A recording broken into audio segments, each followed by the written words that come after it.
बंदी छोड़ सतगुरु रामपाल जी परमेश्वर जी की जय हो। परमपिता परमात्मा सारी सृष्टि के रचनहार कुल मालिक असंख्य ब्रह्मांडों के स्वामी जगत गुरु तीनों लोकों में प्रवेश करके सबका धारण पोषण करने वाले राजाधिराज आत्माधार नाथों के नाथ देवों के देव महादेव सर्वेश्वर महेश्वर मृत्युंजय अजरो अमर आदि अनादि सनातनी प्रभु जगत पिता जगदीश्वर श्री श्री 1008 की उपाधि के वास्तविक अधिकारी अकाल मूर्त सौद स्वरूपी राम वासुदेव सर्वगतम ब्रह्म परम पूज्य प्रथम पूज्य परम संत परम पुरुष परम धनी परम दयालु सत्य कबीर हक्का कबीर अल्लाहु कबीर अल्लाहु अकबर बाखबर अल्लाह ताला जगत के तारणहार जगत के मुक्तिदाता जगत के जगन्नाथ हारे के सहारे हिंदुओं के राम मुसलमानों के अल्लाह सिखों के वाहिगुरु ईसाइयों के मसीह दया के सागर दयानिधि करुणा के सागर करुणानिधि स्वयंभू परिभू संकट मोचन कष्ट हरण मंगल करण दुख भंजन अविगत कबीर निर्विकार निर्विषम परमात्मा अलय अलेख सतगुरु आदि अनादि सतगुरु असली मर्यादा पुरुषोत्तम असली राम असली कृष्ण असली घनश्याम असली मुरारी राजाओं के राजा महाराजाओं के महाराजा शहंशाहों के शहंशाह सम्राटों के सम्राट भगवानों के भगवान अल्लाहों के अल्लाह प्रभुओं के प्रभु मसीहाओं के मसीह सच्चे वाहिगुरु बाबाओं के बाबा पीरों के पीर सेठों के सेठ जगत सेठ सावड़सा सेठ सर्वगुण संपन्न अनंत कोटि कलाओं के स्वामी अनंत कोटि ब्रह्मांडों के नायक योगियों में महायोगी ध्यानियों में महाध्यानी सिद्धों में परम सिद्ध ज्ञानियों में तत्व ज्ञानी ब्रह्म ज्ञानी महाज्ञानी परम ज्ञानी सर्वश्रेष्ठ ज्ञानी विज्ञानी युवा कबीर समर्थ कबीर असमवात अमित ओजा सच्चे रहनुमा करीम अल्लाह सुभान अल्लाह दुनिया के अंतिम पैगंबर 8 सितंबर 1951 से गांव धनाना जिला सोनीपत हरियाणा भारतवर्ष की पावन भूमि पे प्रकट रियल कल्कि भगवान श्री नारायण साकार हरि श्री बाबा साहेब नूर अनंत परमात्मा सच्चे दरवेश सच्चे बाखबर संत शिरोमणि सतगुरु रामपाल जी परमेश्वर जी के चरण कमल में आप और हम सभी भाई बहनों का अनंत कोटि दंडवत प्रणाम। सत्साई भाई और बहनों, बहुत बड़ी दया बहुत बड़ी मेहर पूज्य गुरुदेव भगवान की परमेश्वर रामपाल जी की, जिनके शुभ आशीर्वाद से विशेष आशीर्वाद से उन्हीं के सत्संगों का संग्रह पवित्र आध्यात्मिक पुस्तक ज्ञान गंगा के ऊपर वीडियो बनाने की श्रृंखला जारी है। इसी श्रृंखला में आज हमारा ये 29वें नंबर का वीडियो है।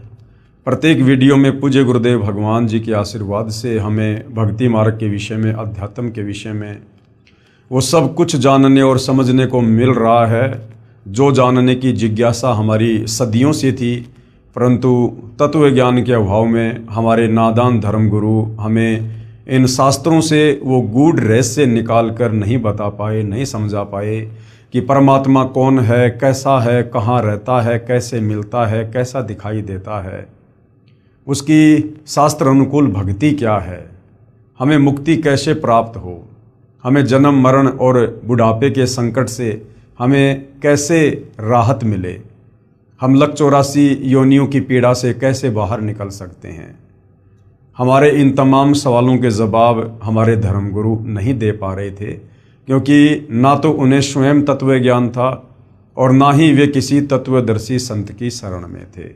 और तत्वदर्शी संत के बिना इन आध्यात्मिक गूढ़ रहस्यों को, सदग्रंथों के सार को कोई भी व्यक्ति या महात्मा इनको सार्वजनिक नहीं कर सकता है। इसलिए भाई और बहनों, आज पूज्य गुरुदेव भगवान की पूरे विश्व के मानव समाज पर बहुत बड़ी कृपा हुई है कि आज उन्होंने हमें अध्यात्म का वो सार जो हमारे ही सदग्रंथों में छुपा हुआ था निकाल कर पवित्र पुस्तक ज्ञान गंगा के रूप में दे दिया है। और ये ज्ञान गंगा पुस्तक भारत देश में विशेषकर घर घर में पहुंच चुकी है। तो भाई और बहनों, अब समय आ गया है इस पवित्र पुस्तक ज्ञान गंगा को पढ़कर, इसके ज्ञान को समझकर जगत गुरु तत्वदर्शी सतगुरु रामपाल जी भगवान की शरण में आकर अपनी आत्मा का कल्याण करवाने का। तो भाई और बहनों, इस पुस्तक में अभी तक आपने भक्ति मार्ग के विषय में बहुत कुछ जान लिया है, बहुत कुछ पहचान लिया है। सबसे पहले तो हमें आत्मज्ञान के साथ साथ परमात्म ज्ञान हुआ कि वास्तव में वो परमात्मा कौन है जिन्होंने इस सारी सृष्टि को रचा है। वो साकार है या निराकार है, वो कहाँ रहता है। उसके बाद वो परमात्मा जिन जिन महापुरुषों को इस धरती पर स्वयं ही सतलोक से गति करके चलकर आकर मिले, उन आत्माओं को फिर अपना सचखंड दिखाया, सर्व ब्रह्मांडों की स्थिति से परिचित करवाया। उसके बाद उन आत्माओं ने भी अपनी वाणियों के माध्यम से देश और दुनिया को जगाया। तो भाइयों और बहनों, आज हम जो आगे बढ़ेंगे इस पवित्र पुस्तक में, तो आज का हमारा जो टॉपिक है वो है शंका समाधान। यानी इतना ज्ञान सुनने और समझने के बाद भी काल प्रेरणा से कुछ शंकाएं मन में रह जाती हैं, जिन शंकाओं का समाधान करते हुए सतगुरु रामपाल जी हमें समझाना चाह रहे हैं कि कोई शंका मन में मत रखिए। परमेश्वर जी की वाणी है कि माँ मूंडू उस संत की जिससे संसा न जाए, काल खाए थोड़े शंका सब जग खाए। वो संत ही क्या, वो महात्मा ही क्या, जो अपने भगत के मन में किसी प्रकार की कोई शंका छोड़ दे।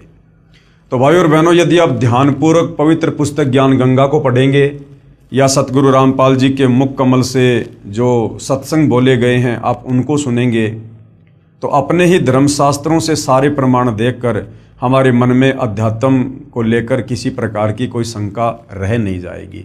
फिर भी जो छोटी मोटी शंकाएं हैं उनका भी सतगुरु रामपाल जी ने बखूबी समाधान किया है। प्रश्न, किसी ने सवाल किया, उपरोक्त गीता सार से तो सिद्ध होता है कि ब्रह्मा जी, विष्णु जी तथा शिव जी की पूजा व्यर्थ है, यानी बेकार है। यानी सतगुरु रामपाल जी ने जो पवित्र गीता जी का सार निकाल कर इस पवित्र पुस्तक ज्ञान गंगा में डाल दिया है, तो साधक कह रहा है कि इस पवित्र पुस्तक से गीता जी का सार समझकर तो ऐसा लगा कि जैसे श्री ब्रह्मा, श्री विष्णु और श्री शंकर जी की पूजा बिल्कुल व्यर्थ है, बिल्कुल बेकार है। परंतु मैं तो 30 वर्ष से श्री शिव जी की पूजा कर रहा हूँ तथा भगवान श्री कृष्ण जी मेरे बहुत प्रिय हैं। मैं इन प्रभुओं को नहीं छोड़ सकता, मेरा इनसे विशेष लगाव हो चुका है। श्री गीता जी का नित्य पाठ करता हूँ। हरे राम हरे कृष्ण, राधे श्याम सीताराम, ओम नमः शिवाय, ओम नमो भगवते वासुदेवाय आदि नाम जाप करता हूँ।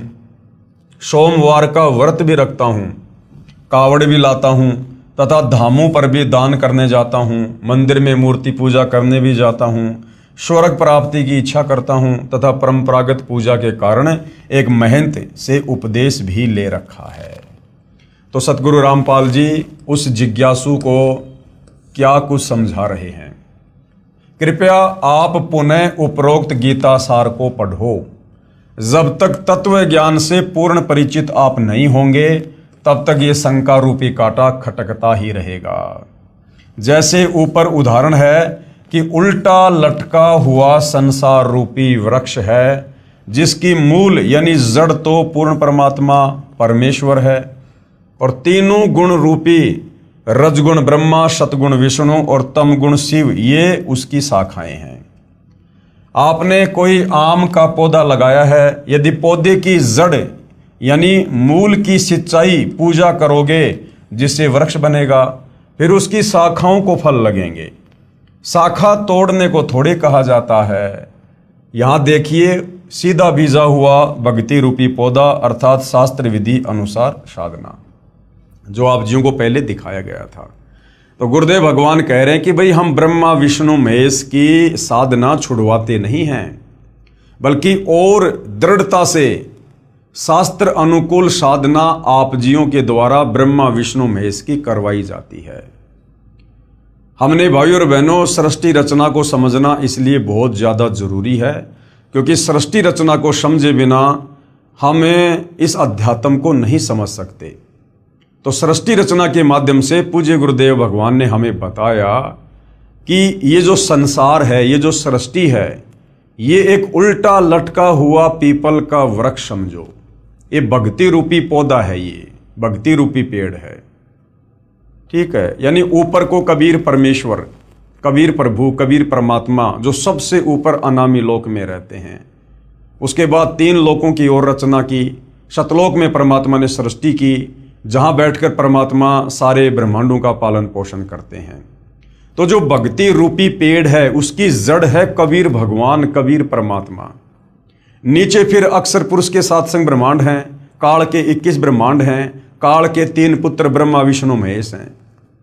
अब हम नादानों ने ब्रह्मा विष्णु महेश की जानकारी होने के कारण, क्योंकि हमारे नादान धर्म गुरु तत्व ज्ञान के अभाव से ब्रह्मा विष्णु महेश से ऊपर कोई भगवान सिद्ध कर ही नहीं पाए, तो आम समाज ने ब्रह्मा विष्णु महेश यानी पेड़ की शाखाओं को ही पूजना शुरू कर दिया। अब यदि भाई और बहनों आप किसी पौधे की शाखाओं को अगर गमले में या मिट्टी में दबा कर उसकी सिंचाई करोगे, उसकी पूजा करोगे, वो पेड़ सूख जाएगा, हमें कभी भी फल प्राप्त नहीं होंगे। हमने पेड़ की जड़ को गमले में लगाना होगा, मिट्टी में दबाना होगा, फिर हमने खाद वगैरह पानी वगैरह डाल के उसकी पूजा करनी होगी। तो ये जो भक्ति रूपी पौधा है, पेड़ है, इसकी जड़ है कबीर भगवान, कबीर परमेश्वर। तो हमने उस परम अक्षर ब्रह्म कबीर परमेश्वर जी की पूजा करनी है।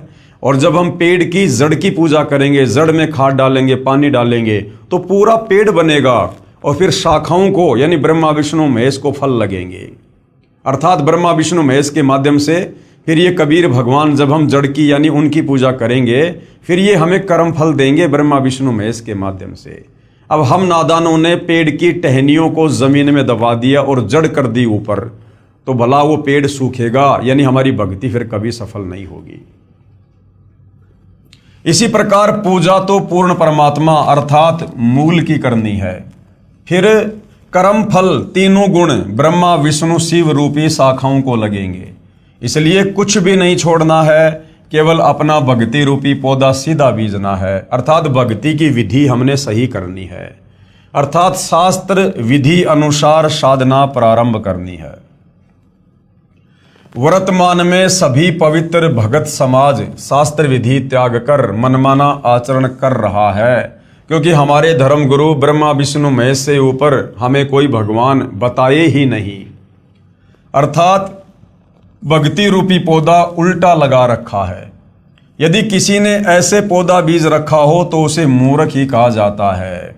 यदि किसी ने टहनियों की ओर से पौधे को जमीन में दबा रखा है, गमले में डाल रखा है, तो उस व्यक्ति को मूर्ख कहा जाएगा। इसीलिए तो गीता अध्याय 7 श्लोक नंबर 12 से 15 में गीता का ज्ञान देने वाला काल ब्रह्म खुद कह रहा है कि जो प्राणी तीनों गुणों की रजगुण ब्रह्मा, सतगुण विष्णु, तमगुण शंकर की पूजा करते हैं, वो तो राक्षस स्वभाव को धारण किए हुए मनुष्यों में नीच दूषित कर्म करने वाले मूर्ख हैं। यानी पवित्र गीता जी जो हिंदुओं का सर्वश्रेष्ठ शास्त्र है, वो तीनों गुण यानी ब्रह्मा विष्णु महेश की पूजा करने के लिए मना कर रहा है। इसलिए गीता अध्याय 7 श्लोक 12 से 18 तक में तीनों गुणों रजगुण ब्रह्मा, सतगुण विष्णु, तमगुण शिव जी की पूजा तक ही सीमित बुद्धि रखने वाले जो इनके अलावा किसी को नहीं पूजते, उनको राक्षस स्वभाव को धारण किए हुए मनुष्यों में नीच दुष्कर्म करने वाले मूर्ख कहा है, तथा कहा है कि ये मुझे भी नहीं पूजते। काल कह रहा है कि ये लोग मुझे भी नहीं पूजते। फिर ये काल, ये ब्रह्म गीता का ज्ञान देने वाला, फिर अपनी साधना को भी गीता ज्ञान दाता प्रभु ब्रह्म अर्थात क्षर पुरुष ने अति घटिया यानी अनुतमाम अर्थात व्यर्थ कहा है। फिर गीता ज्ञान देने वाला काल ब्रह्म अपनी साधना को, ओम नाम की साधना को भी जो चारों वेदों और गीता जी में है, उसको भी अध्याय 7 श्लोक नंबर 18 में अनुतमाम यानी अश्रेष्ठ घटिया बता रहा है कि मुझ काल की ओम नाम की साधना करने से भी साधक का पूर्ण मोक्ष नहीं होगा।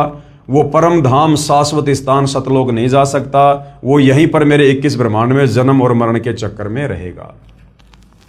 इसलिए गीता अध्याय 18 श्लोक 62, 64, 66 तथा अध्याय 15 श्लोक 1 से 4 में कहा है कि उस पूर्ण परमात्मा यानी उल्टे लटके वृक्ष की मूल की पूजा कर, उस पूर्ण परमात्मा की शरण में जा, उस कबीर भगवान की शरण में। उसकी पूजा तत्वदर्शी संत के बताए मार्ग से कर। उसकी पूजा कौन बताएगा? तत्वदर्शी संत। और गीता अध्याय 4 श्लोक 34 में तत्वदर्शी संत की तरफ संकेत किया है। उसी पूर्ण परमात्मा की यानी कबीर परमेश्वर की शास्त्र विधि अनुसार साधना करने से ही साधक परम शांति तथा सतलोक को प्राप्त होता है, अर्थात पूर्ण मोक्ष को प्राप्त करता है। गीता ज्ञान दाता प्रभु यानी क्षर पुरुष ये काल कह रहा है कि मैं भी उसी की शरण में हूं, अर्थात मेरा भी इष्ट यानी पूज्य देव वही पूर्ण परमात्मा कबीर है। मैं भी उसी की पूजा करता हूं, अन्य को भी उसी की पूजा करनी चाहिए। तो गीता ज्ञानदाता तो खुद अपने से अन्य उस पूर्ण परमेश्वर परम अक्षर ब्रह्म कबीर देव की पूजा के लिए कह रहा है। आप जी गीता का नित्य पाठ भी करते हो तथा साधना गीता जी में वर्णित विधि के विरुद्ध करते हो। जिन मंत्रों का हरे राम हरे कृष्ण राधे श्याम सीताराम ओम नमो शिवाय ओम नमो भगवते वासुदेवाय आदि आदि मंत्रों का आप जाप करते हो तथा अन्य साधनाएं जैसे व्रत करना, कावड़ लाना, तीर्थों व धामों पर दान करना तथा पूजा के लिए जाना, गंगा स्नान तथा तीर्थों पर लगने वाली परभी में स्नान पवित्र गीता जी में वर्णित न होने के कारण शास्त्र विधि त्याग कर मनमाना आचरण है। अर्थात जो जो क्रियाएं आप जी कर रहे हो ये सारी क्रियाएं पवित्र ग्रंथ गीता करने के लिए मना कर रहा है, जिसे पवित्र गीता जी अध्याय 16 श्लोक 23-24 में व्यर्थ कहा है। तो भाई और बहनों, सतगुरु रामपाल जी परमेश्वर जी ने हर प्रकार से शास्त्रों का हवाला देकर अपनी तरफ से कुछ ना कहकर आप और हमें अध्यात्म के विषय में सब कुछ समझा चुके हैं। इसके बाद भी यदि मन में कोई शंका रह जाती है तो भाई फिर तो उस प्राणी के माड़े भाग ही कहे जाएंगे। गद्दी तथा महंत परंपरा की जानकारी। अब ये गद्दी तथा महंत परंपरा ये कैसे शुरू हुई है, जिसके चक्कर में लाखों प्राणी उलझे हुए हैं। महंत व गद्दी परंपरा की जानकारी। किसी एकांत स्थान पर या शहर व किसी गांव में कोई महान आत्मा संत या भगत रहा करता था। उसके शरीर त्यागने के बाद उसकी याद बनाए रखने के लिए उनके शरीर के अंतिम संस्कार स्थल पर एक पत्थर या ईंटों की यादगार बना दी जाती है। फिर उस पवित्र आत्मा के अनुयायी या वंशज उसकी पत्थर की मूर्ति रख लेते हैं। कुछ समय उपरांत श्रद्धालु जाते हैं, कुछ धन दान करने लग जाते हैं, उसे मंदिर का रूप दे देते हैं तथा उस संत व ऋषि के वंशजों को धन उपार्जन का लालच हो जाता है। वे बहकाना प्रारंभ कर देते हैं कि जो यहाँ दर्शन करने आता है उसको पूर्ण मोक्ष प्राप्त होता है, सर्व लाभ मिलते हैं, जो इसी महापुरुष के जीवन काल में शिष्यों को मिलते थे। ये मूर्ति साक्षात उसी संत जी को ही जानो, जो यहाँ नहीं आएगा उसका मोक्ष संभव नहीं, आदि आदि। इस प्रकार से भाई और बहनों, ये जितने भी यादगारें हैं, ये पूजा स्थल हैं, धाम है, तीर्थ हैं, ये इस प्रकार से बने हैं। पहले वहाँ कोई साधु संत महात्मा ऋषि अपनी भक्ति किया करता था, जैसा भी उसको ज्ञान था औरों को समझाया करता था, और मरने के बाद जो भी उसने भक्ति साधना की वो लेकर अपने इष्ट धाम को चला गया। अब पीछे से उसके चेलों ने या उसके वंशजों ने उसके नाम की यादगार बना दी। धीरे धीरे एक स्ट्रक्चर खड़ा कर दिया, लोग वहाँ पर आने लगे, दान धर्म करने लगे, एक बड़े मंदिर का बड़ी यादगार का रूप दे दिया। फिर वहाँ रहने वालों को ये लालच पड़ गया कि यहाँ तो लोग आते हैं, दान धर्म करते हैं, बढ़िया उनका धंधा चल गया। इस प्रकार से भाई और बहनों, ये गद्दी परंपरा, महंत परंपरा, ये यादगारें बनी हुई हैं।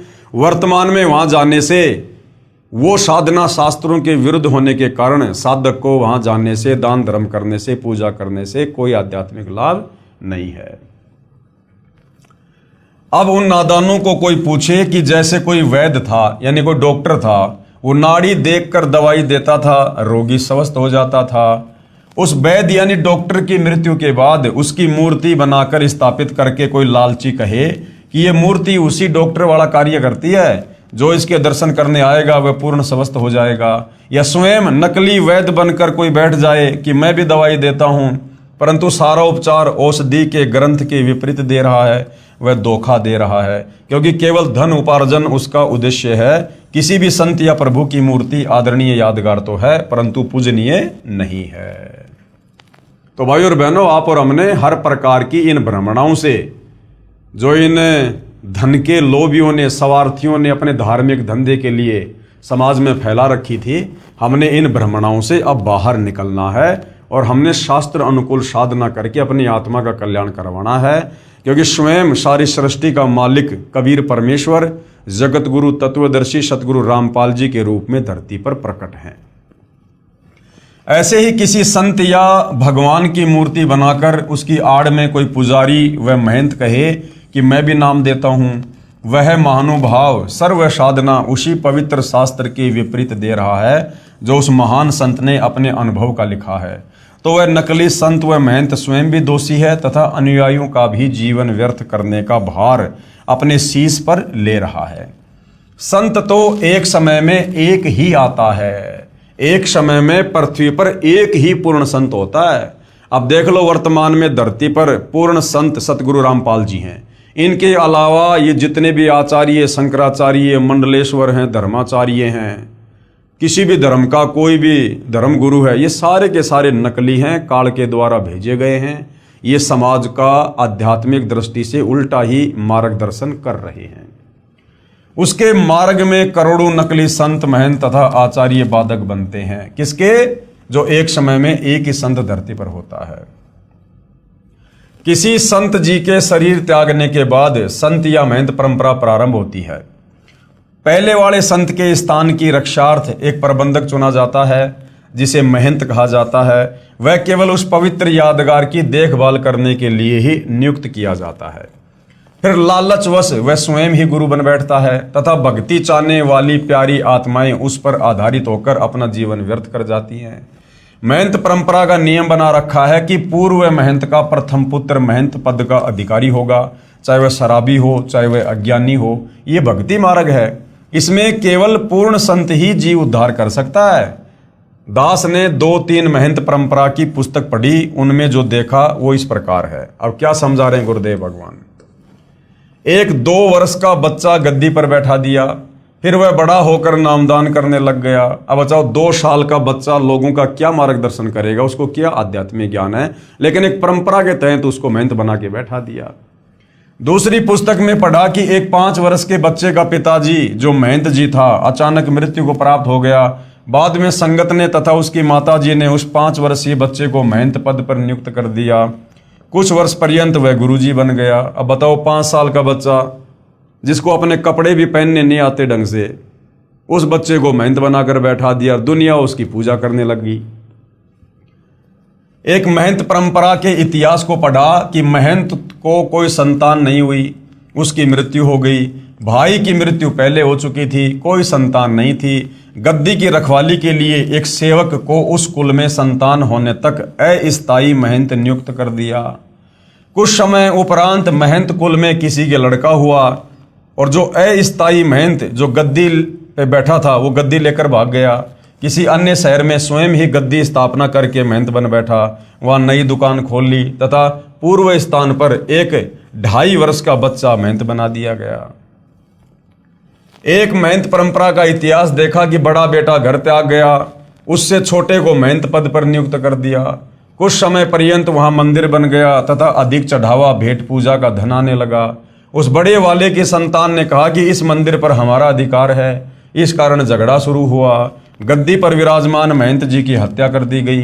फिर उसका बड़ा बेटा महंत अर्थात गद्दी का अधिकारी नियुक्त कर दिया, उसकी भी हत्या कर दी गई। फिर उसका दूसरा भाई गद्दी पर बैठाया गया। दूसरे जो अपने को अधिकारी बताते थे, उन्होंने नया स्थान बनाकर नई दुकान खोल ली। एक दूसरे पर मुकदमे करके सुखमय जीवन को लालच में नरक बना लिया। वह धाम कहाँ रहा? अरे धाम पर जाने से तो शांति होनी चाहिए, धाम पर तो ज्ञान बंटना चाहिए, धाम पर तो शास्त्र अनुकूल साधना होनी चाहिए। तो ऐसी जगहों को धाम नहीं कहा जा सकता। वह तो कुरुक्षेत्र वाला महाभारत के युद्ध का मैदान हो गया। कुछ महंतों ने संत बनाने की एजेंसी ले रखी है, लाल कपड़े धारण करवाते हैं, पूर्व नाम को बदलकर अन्य नाम रख देते हैं। फिर वह बनावटी महंत का बनावटी शिष्य नकली संत बनकर भोली आत्माओं के जीवन के साथ खिलवाड़ करता रहता है तथा अनमोल मनुष्य जीवन को स्वयं भी व्यर्थ कर रहा है तथा भोली आत्माओं के जीवन को भी नाश कर रहा है तथा महापाप का भागी बन रहा है। अब गुरुदेव भगवान क्या कह रहे हैं? जिस समय राजा परीक्षित जी को सर्प ने डसना था उस समय पूर्ण गुरु की आवश्यकता पड़ी। ये द्वापर युग की बात है। अब ये जगह जगह गद्दी लेकर महंत बनकर जो कथाएं करते फिरते हैं 4 रुपए के लालच में, अब गुरुदेव भगवान क्या समझा रहे हैं? द्वापर युग की ये कथा है। जिस समय राजा परीक्षित जी को सर्प ने डसना था उस समय पूर्ण गुरु की आवश्यकता पड़ी, क्योंकि पूर्ण संत बिना जीव का कल्याण असंभव है। उस समय पृथ्वी के सभी ऋषियों ने राजा परीक्षित को दीक्षा देने तथा 7 दिन श्रीमद् भागवत सुधा सागर की कथा सुनाने से मना कर दिया, क्योंकि 7वें दिन पोल खुलनी थी। इस कारण से कोई सामने नहीं आया। स्वयं श्रीमद् भागवत सुधा सागर के लेखक महर्षि वेदव्यास जी ने भी असमर्थता व्यक्त की, क्योंकि वे ऋषिजन प्रभु से डरने वाले थे, इसलिए भी राजा परीक्षित के जीवन से खिलवाड़ करना उचित नहीं समझा। राजा परीक्षित जी के कल्याण के लिए महर्षि सुखदेव जी को स्वर्ग से बुलाया गया। अब द्वापर युग के साधु संत महात्मा ऋषि कैसे होंगे? वर्तमान वालों से तो हजारों गुना बढ़िया होंगे। उनको ज्ञान भी होगा, धर्म कर्म पर भी थे, नेक नीति में भी थे, सदाचारी भी थे, और खुद श्रीमद् भागवत सुधा सागर का लेखक महर्षि वेदव्यास जी, उन्होंने भी हाथ खड़े कर दिए कि भैया मैं भी कथा करने का अधिकारी नहीं हूं। और फिर स्वर्ग से राजा परीक्षित के पुण्यों के आधार से सुखदेव ऋषि को बुलाया गया, और सुखदेव ऋषि ने यहां आकर 7 दिन राजा परीक्षित को श्रीमद् भागवत सुधा सागर की कथा सुनाई। तो विचार करो भाई और बहनों, जब द्वापर युग के ऋषियों ने श्रीमद् भागवत सुधा सागर की कथा करने के लिए अपने आप को योग्य नहीं बताया, अधिकारी नहीं बताया, तो ये वर्तमान वाले साधु संत महात्मा ऋषि पैसों के लोभी, इनकी कोई नियम नहीं, कोई मर्यादा नहीं, ये दे के कांख में पोथी और गांव-गांव जाकर ये कथा करते फिरते हैं। इनके कथाओं से किसी का क्या भला होगा, क्या मुक्ति होगी? ये विचारणीय विषय है। क्योंकि भाई और बहनों, धरती पर एक समय में एक ही संत होता है जो पूर्ण होता है, और वही इन ग्रंथों की कथा यानी इन ग्रंथों को समझाने का अधिकारी होता है। राजा परीक्षित जी के कल्याण के लिए महर्षि सुखदेव जी को स्वर्ग से बुलाया गया, जिसने राजा को दीक्षा दी तथा 7 दिन तक कथा सुनाकर राजा परीक्षित जी का जितना उद्धार ऋषि सुखदेव जी कर सकते थे किया। वर्तमान के गुरु संत महंत तथा आचार्य स्वयं ही भगवान के संविधान से अपरिचित हैं, इसलिए भयंकर दोष के पात्र बनकर दोषी हो रहे हैं। कहते हैं औरों पंथ बताओ ही और स्वयं न जाने राह। दूसरों को तो रास्ता दिखा रहे हैं और खुद अंधकार में बैठे हैं। अनअधिकारी कथा पाठ करे वे दीक्षा देवे बहुत करत गुना। ये तो बहुत बड़ा पाप कर रहे हैं परमात्मा के विधान को तोड़कर। वर्तमान में कथा व ग्रंथों का पाठ करने वालों व नामदान करने वालों की बाढ़ सी आई हुई है, क्योंकि सभी पवित्र धर्मों की पवित्र आत्माएं तत्व ज्ञान से अपरिचित हैं, जिस कारण नकली गुरुओं व संतों तथा महंतों का दाव लगा हुआ है। जिस समय पवित्र भगत समाज आध्यात्मिक तत्व ज्ञान से परिचित हो जाएगा, उस समय इन नकली संतों, गुरुओं व आचार्यों को छुपने का स्थान नहीं मिलेगा। पलायन करके पीछा छुड़वाना पड़ेगा। जब भगत समाज तत्व ज्ञान से परिचित हो जाएगा, जगत गुरु तत्वदर्शी सतगुरु रामपाल जी के सत्संग सुनकर, उनकी पुस्तकें पढ़कर। अब भाई और बहनों, जितने भी ये तीर्थ हैं, ये धाम हैं, इनकी वास्तव में शुरुआत कैसे हुई? जब तक हम परमात्मा चाहने वाली आत्माओं को इसकी जड़ का नहीं पता चलेगा, तब तक हम इन तीर्थों पर, इन धामों पर यूं ही जाकर अपना धन और अनमोल समय बर्बाद करवाते रहेंगे। पवित्र तीर्थ तथा धाम की जानकारी। किसी साधक ऋषि जी ने किसी स्थान या जलाशय पर बैठकर साधना की या अपनी आध्यात्मिक शक्ति का कोई प्रदर्शन किया। वह अपनी भक्ति कमाई करके साथ ले गया, यानी मरने के बाद, तथा अपने इष्ट लोक को प्राप्त हुआ। उस साधना स्थल का बाद में तीर्थ या धाम नाम पड़ गया। अब कोई उस स्थान को देखने जाए कि यहाँ कोई साधक रहा करता था उसने बहुतों का कल्याण किया। अब न तो वहाँ संत जी हैं जो उपदेश दे सके, वह तो अपनी कमाई करके चला गया। विचार करें, तीर्थ व धाम को हमाम दस्ता जानो। हमाम दस्ता क्या होता है? जैसे कोई भी जड़ी बूटी या सामग्री कूटने के लिए एक लोहे का एक उखड़ और मुसड़ बोलते हैं उसको हमाम दस्ता कहते हैं। एक 1.5 फुट का लोहे का गोल पात्र लगभग 9 इंच परिधि का उखड़ जैसा होता है तथा 1.5 फुट लंबा तथा 2 इंच परिधि का गोल लोहे का डंडा सा मुसड़ जैसा होता है, जो सामग्री व दवाइयां आदि कूटने के काम आता है। उसे हमाम दस्ता कहते हैं। एक व्यक्ति अपने पड़ोसी का हमाम दस्ता मांग कर लाया। उसने हवन की सामग्री कूटी तथा मांझ धोकर लौटा दिया। जिस कमरे में हमाम दस्ता रखा था उस कमरे में सुगंध आने लगी उस जड़ी बूटी की। घर के सदस्यों ने देखा कि यह सुगंध कहाँ से आ रही है, तो पता चला कि हमाम दस्ते से आ रही है। वे समझ गए कि पड़ोसी ले गया था, उसने कोई सुगंध युक्त वस्तु कूटी होगी और कुछ दिन बाद वो सुगंध भी आना फिर बंद हो जाती है। इसी प्रकार ये तीर्थ और धाम है भाई और बहनों। इसी प्रकार तीर्थ व धाम को एक हमाम दस्ता जानो। जैसे सामग्री कूटने वाले ने अपनी सारी वस्तु पहुंच कर रख दी, खाली हमाम दस्ता लौटा दिया। अब कोई उस हमाम दस्ते को सूंघ कर ही कृतार्थ माने तो नादानी है। उसको भी सामग्री लानी पड़ेगी, तब पूर्ण लाभ होगा। ठीक इसी प्रकार किसी धाम व तीर्थ पर रहने वाला पवित्र आत्मा तो राम नाम की सामग्री कूटकर, यानी जैसे भी उसके पास भक्ति थी वो करके और अपना शरीर छोड़ के झाड़ पहुंचकर अपनी सर्व कमाई को साथ ले गया। बाद में अनजान श्रद्धालु उस स्थान पर जाने मात्र से कल्याण समझे तो उनके मार्गदर्शकों यानी गुरुओं की शास्त्र विधि रहित बताई साधना का ही परिणाम है। उस महान आत्मा संत की तरह भगवान की साधना करने से ही कल्याण संभव होगा। उन तीर्थों के धामों के चक्कर काटने से कुछ नहीं मिलेगा। उसके लिए तत्वदर्शी संत की खोज करके उससे उपदेश लेकर आजीवन भक्ति करके मोक्ष प्राप्त करना चाहिए। शास्त्र विधि अनुकूल सत साधना गुरुदेव कह रहे हैं मुझ दास के पास उपलब्ध है, कृपया निःशुल्क प्राप्त करें। ऐसी अनमोल वस्तु जिसका कोई मूल्य नहीं है, जिस साधना से, जिन मंत्रों के जाप से हमारी आत्मा का कल्याण होगा, जन्म जन्म का संताप कटेगा। युगों युगों से हम जो जन्म मरण का कष्ट भोग रहे हैं, 184 योनि में गधे कुत्ते सूअर बनकर यातना भोग रहे हैं, नरक भोग रहे हैं, हमारा वो रोग कटेगा। ऐसी अनमोल वस्तु तीनों लोकों में जिसके समान कोई कीमती वस्तु नहीं, वो हमें सतगुरु रामपाल जी मुफ्त में दे रहे हैं, मुफ्त में। और भाई और बहनों, युगों युगों के बाद दाव लगता है सत भक्ति का, युगों युगों के बाद। अब गुरुदेव बता रहे श्री अमरनाथ धाम की स्थापना कैसे हुई, जहां दुनिया जाती है दर्शन करने के लिए कि हमारी मुक्ति होगी, मोक्ष होगा, हमारे को पुण्य मिलेंगे। तो पहले वहां जाने से पहले ये जान लो कि अमरनाथ धाम की स्थापना कैसे हुई।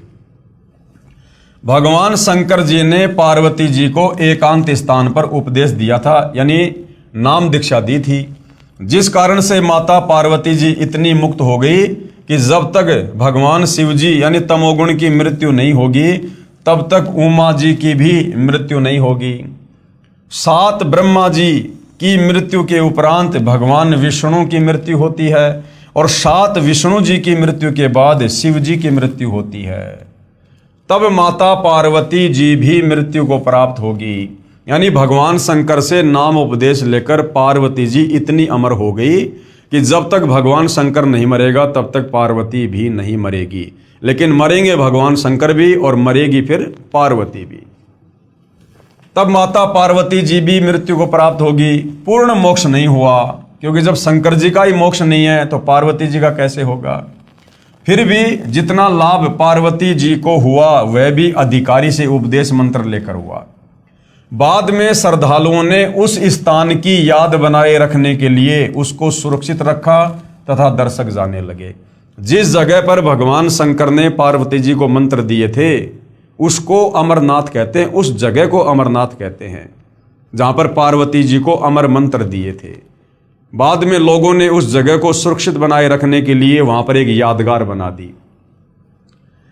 अब गुरुदेव कह रहे हैं जैसे ये दास यानी अपने लिए गुरुदेव कह रहे हैं कि स्थान स्थान पर जा जाकर सत्संग करता है, वहां पर खीर व हलवा भी बनाया जाता है।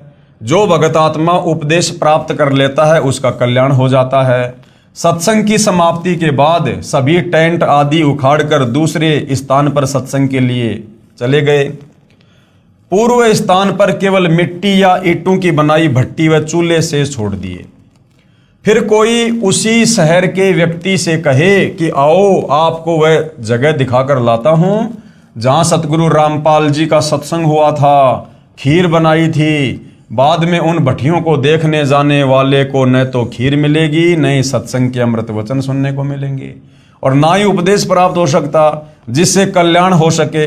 उसके लिए संत ही खोजना पड़ेगा। जहां सत्संग चल रहा हो वहां पर सर्व कार्य सिद्ध होंगे। तो भाई दुनिया जिस अमरनाथ पर जाती है भक्ति भाव से, वहां ना तो भगवान शंकर है ना पार्वती है, केवल वो एक यादगार है। और वहां पर चाहे चक्कर काटना तो छोड़ो, अगर वहां पर तुम खुद भी रहने लग जाओ, यदि तुम वहां पर बस जाओ तो भी तुम्हारी आत्मा का कल्याण नहीं है।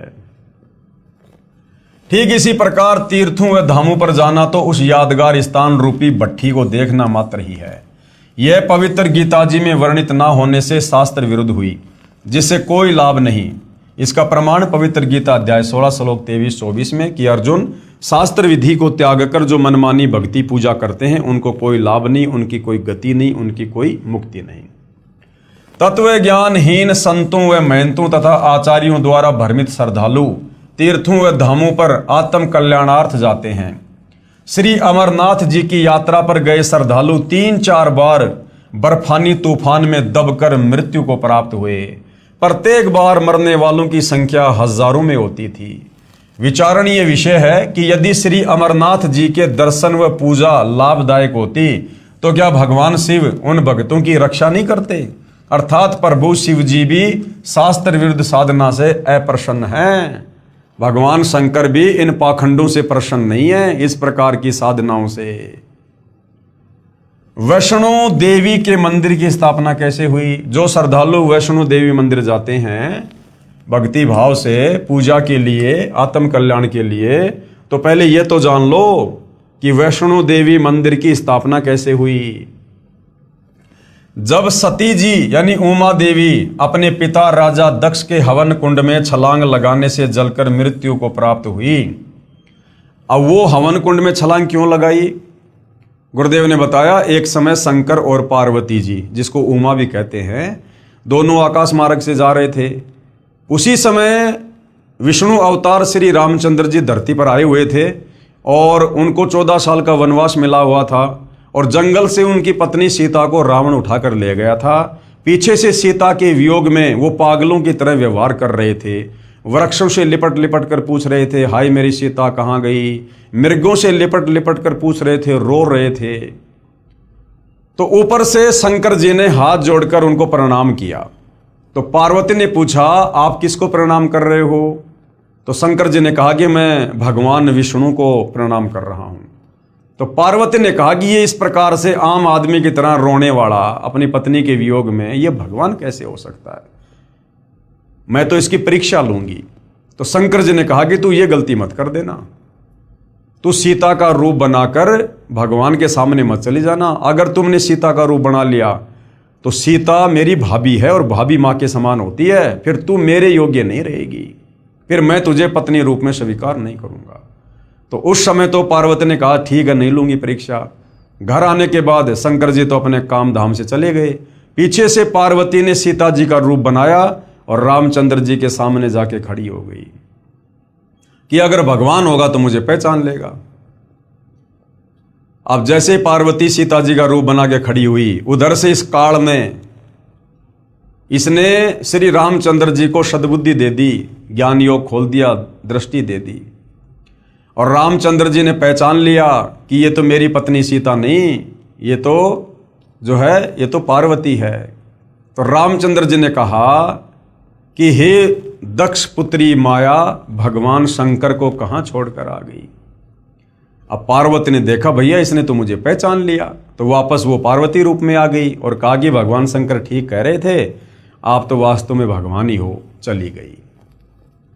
अब उधर से भाई और बहनों, श्री रामचंद्र जी को अपनी पत्नी का तो पता नहीं कि उसे कौन ले गया, और उधर से सीता रूप में पार्वती को पहचान लिया।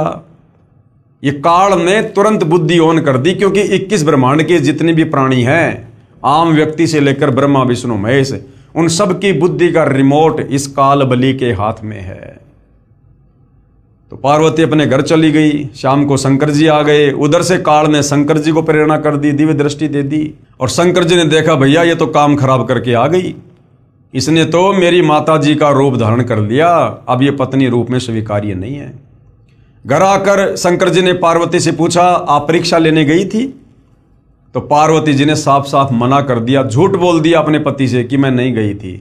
शंकर जी ने थोड़ा सा गुस्से में आकर पूछा, तो पार्वती ने हाँ कर दी कि हाँ मैं गई थी।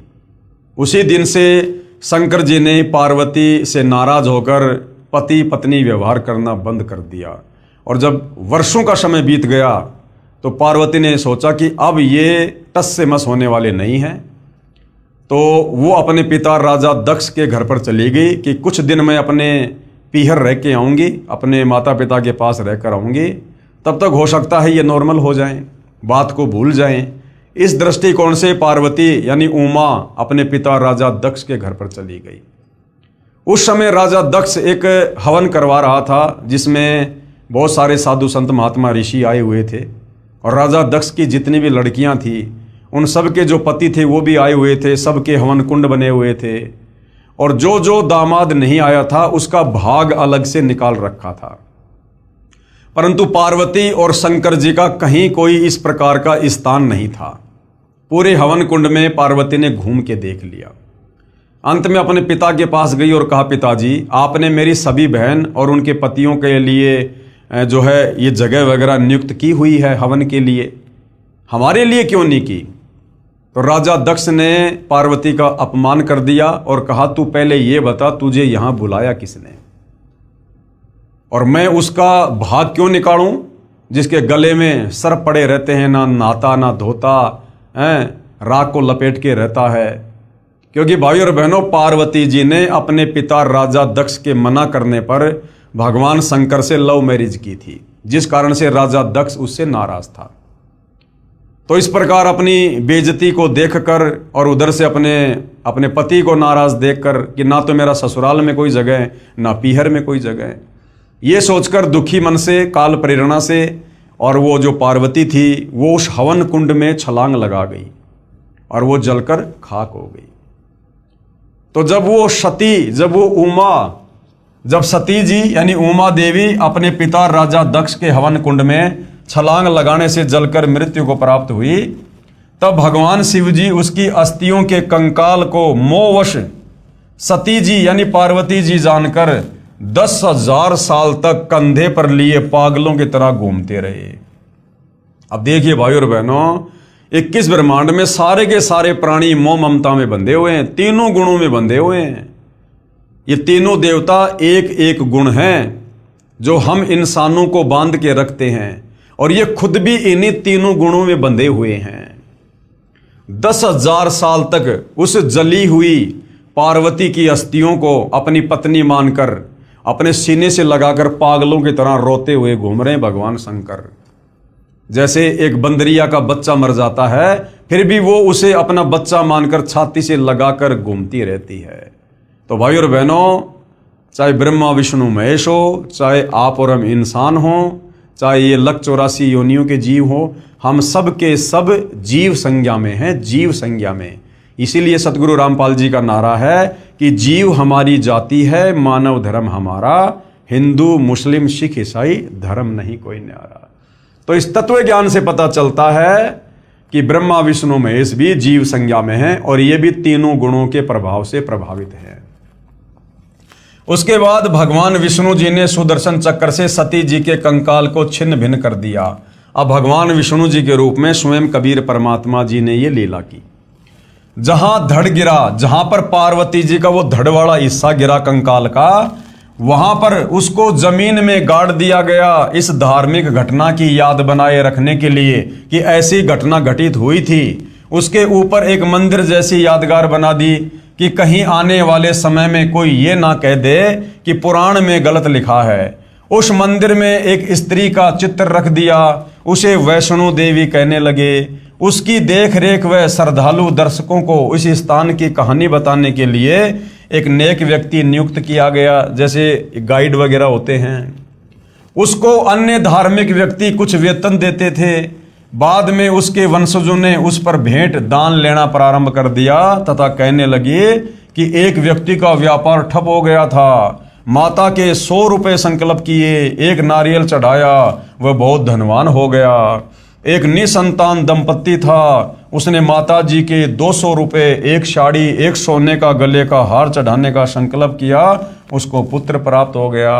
और इस प्रकार से भाई और बहनों, तत्व ज्ञान के अभाव में आम आदमी देखम देखा भेड़ चाल में इन धर्मों पर जाने लगा और इन धामों की पूजा शुरू हो गई। इस प्रकार भोली आत्माएं इन दंत कथाओं पर आधारित होकर अपनी पवित्र गीता जी तथा पवित्र वेदों को भूल गए कि हमारी गीता और वेदों में भगवान प्राप्ति के लिए, मुक्ति के लिए क्या भक्ति साधना लिखी है, उसको तो भूल गए और भेड़ चाल में इन तीर्थों पर, धामों पर जाना शुरू कर दिया, जिसमें वह सर्व साधनाएं शास्त्र विधि रहित लिखी हैं, जिसके कारण न कोई सुख होता है, न कोई कार्य सिद्ध होता है और न ही परम गति अर्थात मुक्ति होती है। कहाँ? इन धामों पर जाने से, तीर्थों पर जाने से, क्योंकि गीता और चारों वेद इन साधनाओं को करने के लिए मना कर रहे हैं। इसका प्रमाण पवित्र गीता अध्याय 16 मंत्र 23-24 में है। इसी प्रकार जहां देवी की आंखें गिरी वहां नैना देवी का मंदिर, जहां जिव्या गिरी वहां पर श्री जवाले जी के मंदिर तथा जहां धड़ गिरा वहां वैष्णो देवी के मंदिर की स्थापना हो गई। तो भाई और बहनों, इस प्रकार से इन धामों की शुरुआत हुई है जिनको आज दुनिया पूजने के लिए जाती है, जबकि ये तमाम साधनाएं हमारे धर्मशास्त्रों के विरुद्ध होने के कारण, पवित्र गीता और पवित्र चारों वेदों के विपरीत होने के कारण इसको मनमाने आचरण की संज्ञा दी गई है। अध्याय 16 श्लोक 23-24 कि अर्जुन, जो व्यक्ति शास्त्र विधि को त्याग कर मनमाना आचरण करते हैं, मनमानी पूजा पाठ करते हैं, मनमाने मंत्रों का जाप करते हैं जो गीता और वेदों में नहीं है, उनकी ना तो मुक्ति होगी मरने के बाद में, अर्थात वो कभी भूत बनेंगे, कभी पिशाच बनेंगे, कभी वो पितर बनेंगे, नरक में जाएंगे, लक 84 में जाएंगे। ना उनका कोई कार्य सिद्ध हो सकता और ना उनकी गति हो सकती। इसलिए गीता अध्याय 16 श्लोक 24 में फिर कहा कि अर्जुन, कौन से भक्ति कर्म करने चाहिए, कौन से भक्ति कर्म नहीं करने चाहिए, इसके लिए शास्त्र ही प्रमाण है। अन्य किसी की दंत कथा पर, लोक वेद पर, सुनी सुनाई बातों पर यकीन करके भक्ति मार्ग को मत अपना लेना। तो भाई और बहनों, हर प्रकार से सतगुरु रामपाल जी परमात्मा चाहने वाली आत्माओं का समाधान कर रहे हैं। यानी यदि हमने इस अनमोल मनुष्य जन्म से परमात्मा की प्राप्ति करनी है, ये अनमोल मनुष्य जन्म हमें केवल परमात्मा प्राप्ति के लिए ही मिलता है, क्योंकि लक 84 योनियां भोगने के बाद एक मनुष्य जन्म हमें परमात्मा देता है। इसलिए कहते हैं कि मानव जन्म दुर्लभ है, ये मिले न बारंबार। और जैसे पेड़ से पत्ता टूट जाए फिर वापस नहीं लगता डार। तो क्या करना चाहिए इस मनुष्य जन्म से? मानव जन्म पाए कर जो नहीं रटे हरि नाम। हरि नाम का मतलब है परमात्मा की सत भक्ति, शास्त्र अनुकूल साधना, तत्वदर्शी संत से उपदेश लेकर, कि मानव जन्म पाए के, मानव जन्म में स्त्री और पुरुष दोनों आ जाते हैं। मनुष्य जन्म पाए कर जो नहीं रटे हरि नाम। भाई जैसे कुआं जल बिना फिर बनवाया क्या काम। अगर इस मनुष्य जन्म को प्राप्त करके तत्वदर्शी संत की शरण में आकर शास्त्र अनुकूल भक्ति नहीं की तो ऐसा है जैसे आपने कुआं बनाया और कुएं में जल है नहीं, लेकिन कुएं के ऊपर आप जी बढ़िया बढ़िया चित्रकारी कर रहे हो, तो क्या फायदा उस कुएं के ऊपर वो चित्रकारी करने का जब उसमें जल ही नहीं है, वो इच्छित वस्तु ही नहीं है। तो भाई और बहनों, बड़ी मुश्किल से परमेश्वर ने हमें ये मनुष्य जन्म बख्शा है। इस मनुष्य जन्म में हम हर प्रकार से अन्य योनियों से श्रेष्ठ बुद्धि रखते हैं। लक 84 योनियों में गधे, कुत्ते, सुअर, बैल, मक्खी, मच्छर, हाथी, भेड़िया, सिंह, इनको वो बुद्धि नहीं है।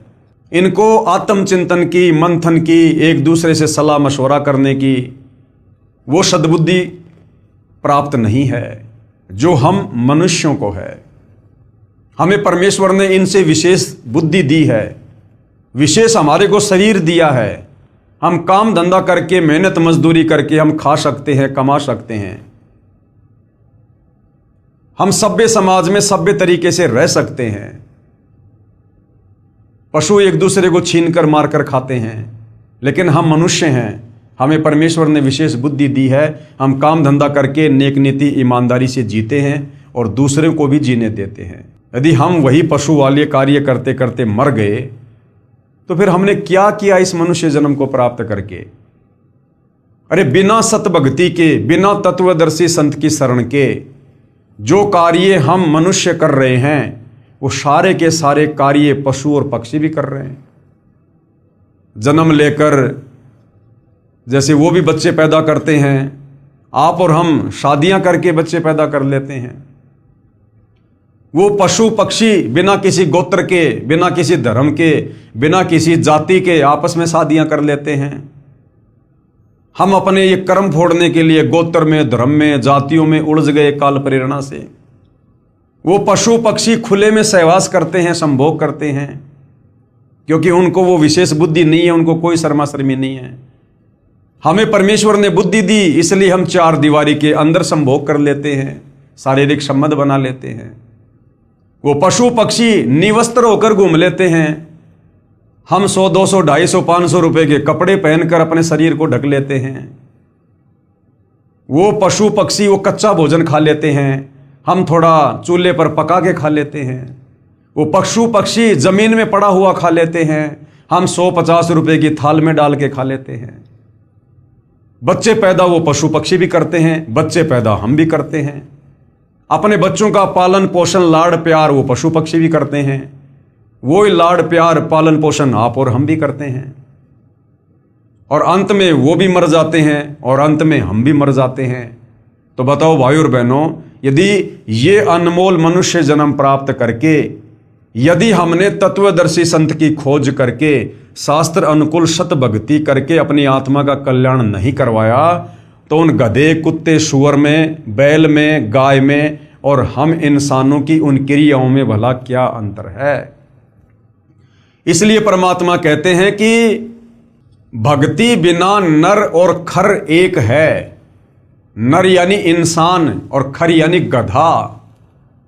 जो व्यक्ति मनुष्य जन्म प्राप्त करके तत्वदर्शी संत की शरण में आकर शास्त्र अनुकूल भक्ति शुरू नहीं करता है, कबीर परमात्मा ने उस व्यक्ति में, चाहे वो व्यक्ति देश का राजा क्यों ना हो, उस व्यक्ति में और गधे में कोई अंतर नहीं बताया।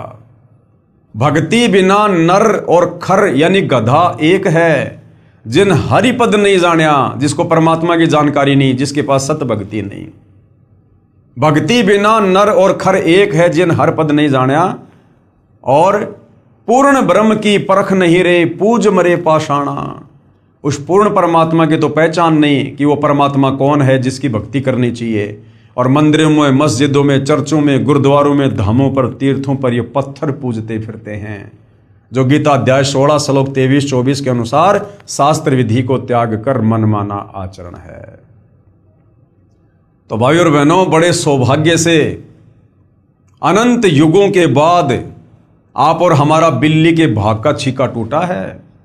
ये तत्वदर्शी संत धरती पर सदा नहीं रहते हैं, और एक समय में धरती पर एक ही संत होता है, पूर्ण संत, जिसकी पहचान गीता अध्याय 15 श्लोक 1 से 4 में बताई गई है कि जो संत उल्टे लटके हुए भक्ति रूपी वृक्ष के प्रत्येक विभाग को बता दे कि मूल परमात्मा कौन है, ये ब्रह्मा विष्णु महेश कौन है, अक्षर पुरुष कौन है, मुक्ति कैसे होगी, शास्त्र अनुकूल साधना क्या है, वो गीता अध्याय 17 श्लोक 23 में जो 3 मंत्र हैं, ओम तत् सत, तो तत् और सत का क्या मतलब है, उसके पीछे कौन से मंत्र छुपे हुए हैं। कहते हैं वो पूर्ण संत होगा, वो तत्वदर्शी संत होगा। तो भाई और बहनों, पूरा सतयुग बीत गया, पूरा त्रेता युग बीत गया, पूरा द्वापर बीत गया, और 5000 साल से ज्यादा कलयुग बीत गया। आज तक वेदों और गीता में वर्णित उस उल्टे लटके संसार रूपी वृक्ष की जो व्याख्या सतगुरु रामपाल जी ने सचित्र समझाई है, आज तक किसी धर्मगुरु ने, धर्माचार्य ने नहीं समझाई है। तो भाई और बहनों, लगभग 39 लाख वर्ष के बाद, क्योंकि सतयुग, त्रेता, द्वापर, कलयुग, ये 4 युग हैं, इन चारों युगों का कुल समय होता है 43,20,000 वर्ष। तो कलयुग अभी 4 लाख कुछ वर्ष बाकी है। तो लगभग 38-39 लाख वर्ष के बाद आप और हमें आज इस कलयुग की बिचली पीढ़ी में तत्वदर्शी संत के दर्शन सुलभ हुए हैं। और ये तत्वदर्शी संत खोजने से नहीं मिलता है। सतयुग से साधु संत महात्मा ऋषि लग रहे खोजने के लिए। सतयुग में लाखों साल की उम्र होती थी, बेचारे घर बार छोड़कर, बाल बच्चे छोड़कर वैराग्य धारण कर लेते थे। जंगल में, गुफाओं में, कंदराओं में अपने शरीर को गला दिया, भूखे प्यासे रहकर। मिट्टी चढ़ जाया करती थी शरीर पर, दीमक लग जाती थी, समाधि लगा के बैठ जाया करते थे परमात्मा प्राप्ति के लिए। भाई और बहनों, उनको तो इस ब्रह्मा विष्णु महेश के पिता, गीता ज्ञानदाता काल ने भी अपने दर्शन नहीं दिए।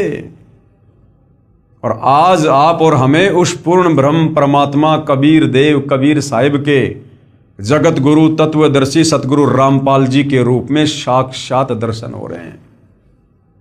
आज वो परमात्मा हमें ढूंढता हुआ फिर रहा है। और यदि आज हमने मौका खो दिया, और यदि फिर हमें कभी मनुष्य जन्म मिला, फिर हम परमात्मा को खोजते खोजते रह जाएंगे, नहीं मिलेगा। और यदि 184 योनि में गधे, कुत्ते, सूअर की अगर योनियों में चले गए, तो उसके बाद हमें ना तो तत्वदर्शी संत की पहचान करवाने वाला कोई मिलेगा, और यदि मिल गया तो हम उस 184 योनि के शरीरों में उस तत्वदर्शी संत की पहचान करने योग्य नहीं रहेंगे।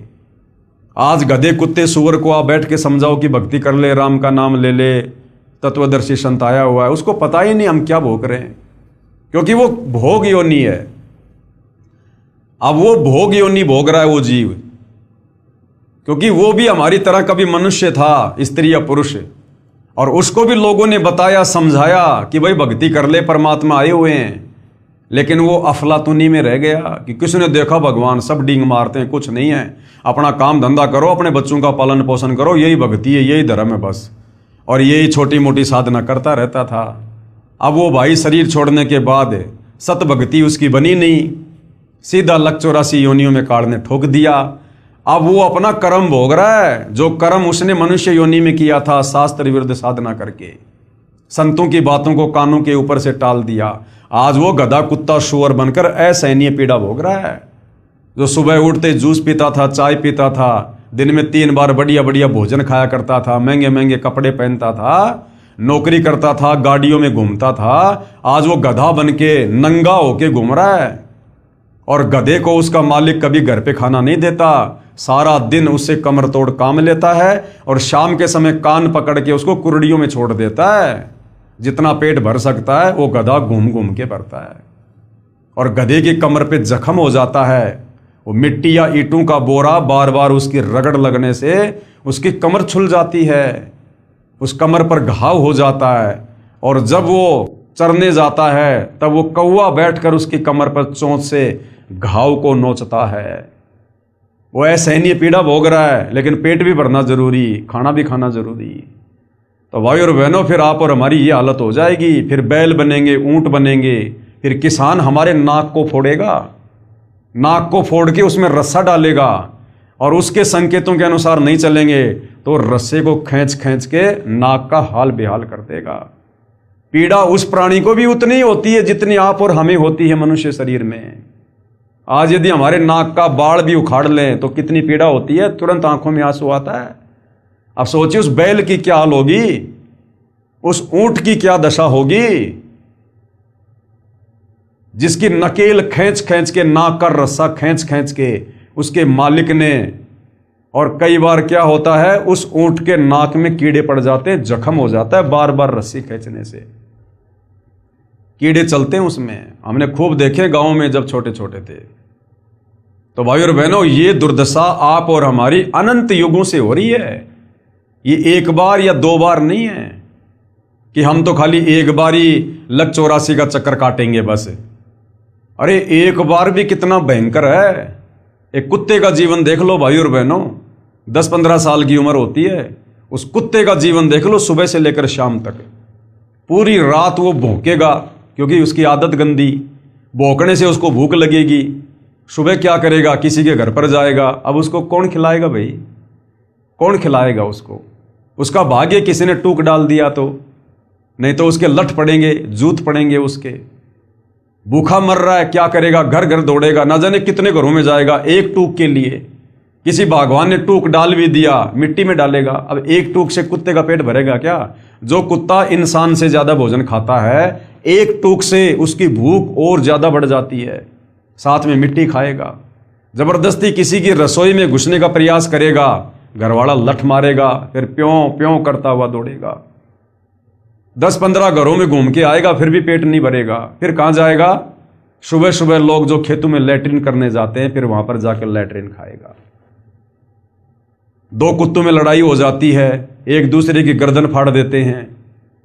बरसात का मौसम है, चौमासा, उसमें कीड़े पड़ जाते हैं। कौन इलाज कराएगा भाई साहब का? भक्ति की नहीं, अब वो कर्मदंड भोग रहा है। कीड़े पड़ गए, जख्म हो गया, ना ढंग से खाया जा रहा, ना बैठा जा रहा, ना सोया जा रहा है, गर्दन हिला हिला के कभी किसी पानी में जाएगा, कभी कहाँ जाएगा। लेकिन वो कर्म तो भाई भोगना पड़ेगा। परमात्मा कहते हैं, तुमने उस दरगाह का महल नहीं देखा, धर्मराज के तिल तिल का लेखा। जैसे कर्म मनुष्य योनि में किए थे भक्ति ना करके, अब वो कर्म भोग रहा है।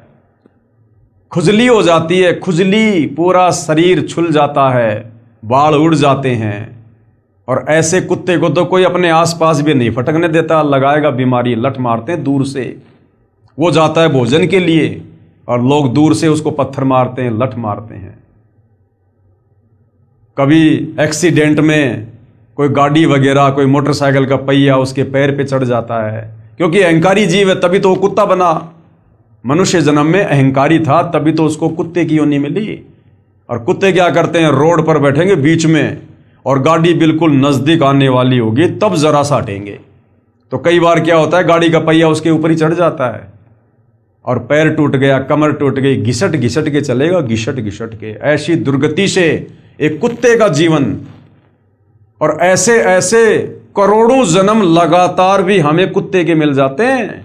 मनुष्य जन्म में जो बीज हमने बोए होते हैं कुकर्मों के, शास्त्र विरुद्ध साधना के, जरूरी नहीं है कि एक बार लक 84 योनि भोगने के बाद हमें जो मनुष्य जन्म मिलता है वो खाली एक एक शरीर धारण करके मिलता है। नहीं, अगर एक बार आप जी कुत्ते की योनि में चले गए तो जरूरी नहीं है कि एक बार कुत्ते की योनि भोगने से पीछा छूट जाएगा। नहीं, वो एक कुत्ते की योनि हमें लाखों करोड़ों बार भी भोगनी पड़ सकती है लगातार।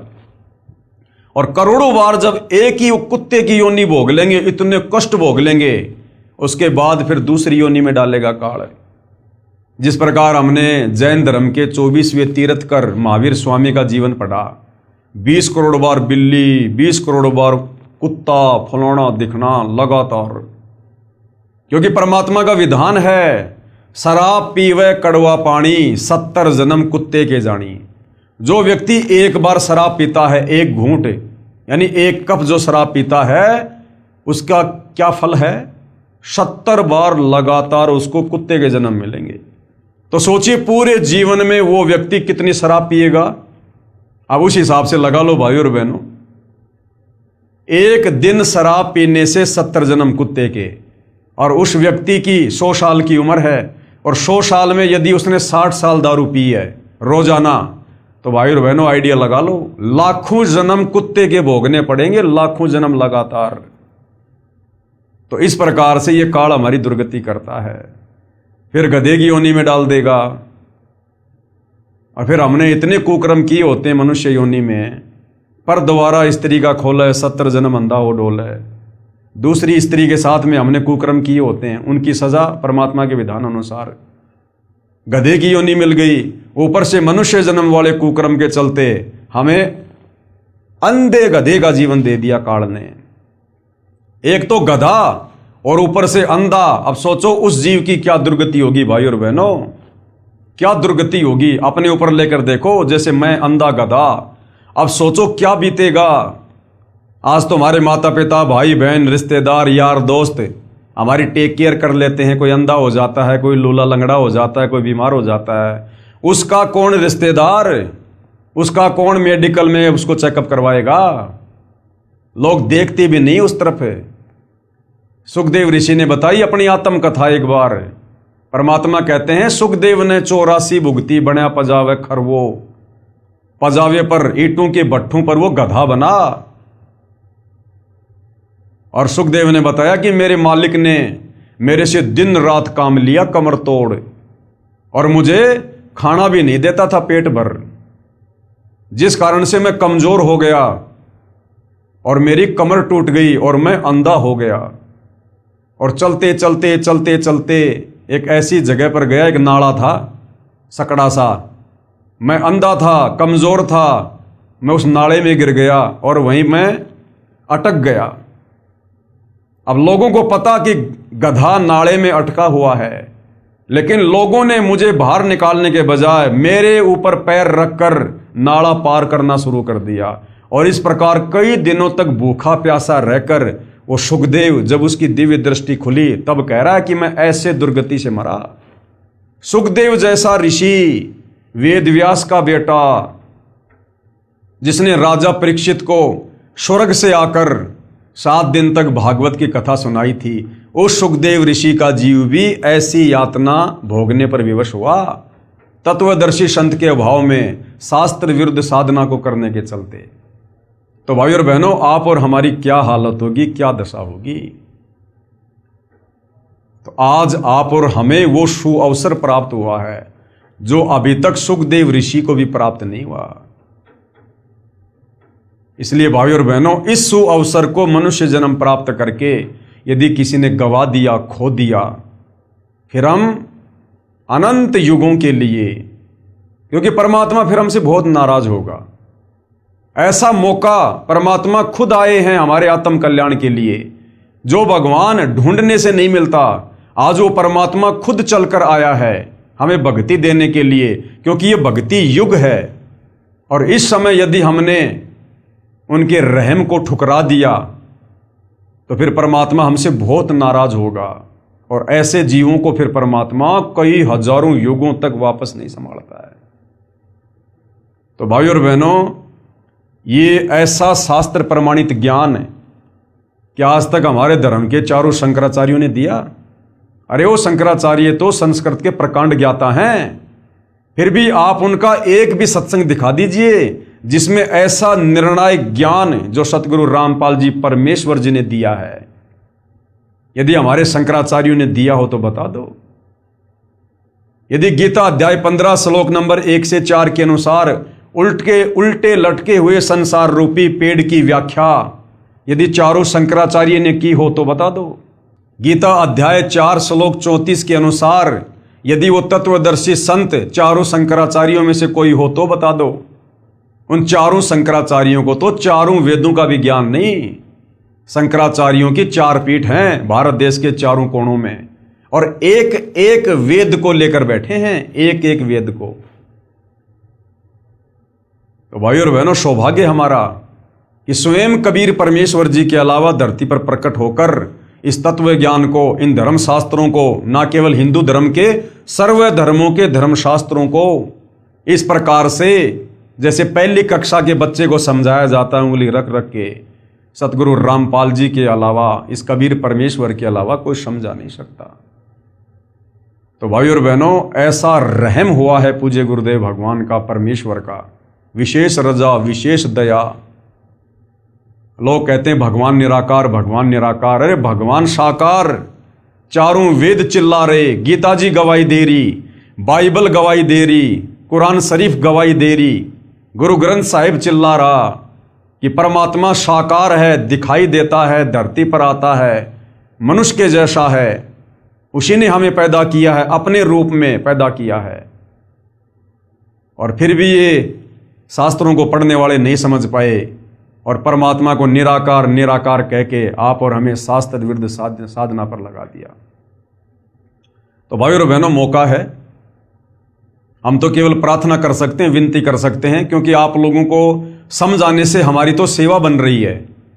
हम तो इस परमेश्वर की इस प्रकार से महिमा करने मात्र से हम पुण्य के भागी बन रहे हैं, तो हम तो करेंगे। हमारे से तो जितना थूक बिलोया जाएगा आजीवन बिलोएंगे,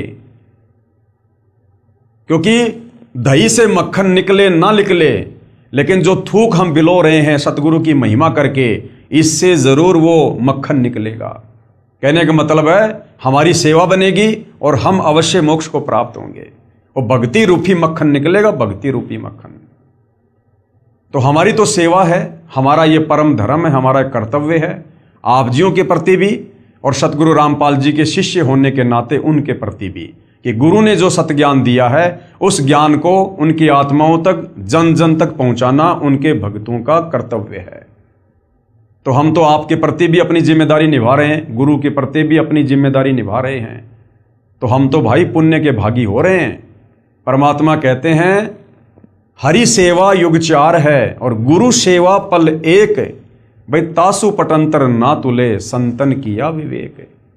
और सत्संग की आदि घड़ी तप के वर्ष हजार, तो भी बराबर है नहीं कहे कबीर विचार। तो भाई और बहनों ये सत्संग हो रहा है। तत्वदर्शी संत के बाद यदि कोई सत्संग कर सकता है तो उनके शिष्य, क्योंकि इस ज्ञान को वही आगे फैला सकता है जिसको अपने गुरु से तत्व ज्ञान प्राप्त है। तो भाई और बहनों इस 4 दिन की चक्काचौंध के चक्कर में, इस झूठी विज्ञान के आविष्कार के चक्कर में और इस झूठी मान बढ़ाई में जो थोड़े बहुत सुख आप जी भोग रहे हो वर्तमान में मनुष्य जन्म प्राप्त करके, ये कबीर परमात्मा सतगुरु रामपाल जी की विशेष मेहर और दया समझो। ये विज्ञान कबीर भगवान ने दी है, ये मनुष्य के पास में बुद्धि नहीं थी। सतयुग त्रेता द्वापर बीत गया, कलयुग 5000 साल बीत गया, कोई एक साइकिल तक नहीं बना पाया।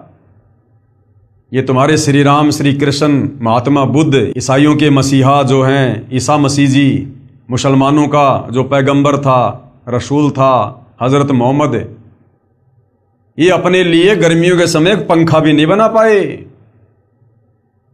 क्या उनके रिश्तेदार नहीं थे क्या वो अपने रिश्तेदारों से बात नहीं करना चाहते थे? वीडियो कॉल पर बात नहीं करना चाहते थे? एक कीपैड का मोबाइल भी नहीं बना पाए वो। हम कलयुग के इंसानों में उनसे ज्यादा दिमाग है क्या? अरे वर्तमान में तो इंसान बहुत ज्यादा विकारी हो गया, दुष्कर्मी हो गया, आलसी हो गया। वो तो बहुत अच्छी आत्मा थी। उस समय तो उनके पास में भक्ति धन था, उनके पुण्य थे, सदाचारी थे, निर्विकारी थे। उनमें ये बुद्धि क्यों नहीं आई? उनको ये समझ क्यों नहीं आई?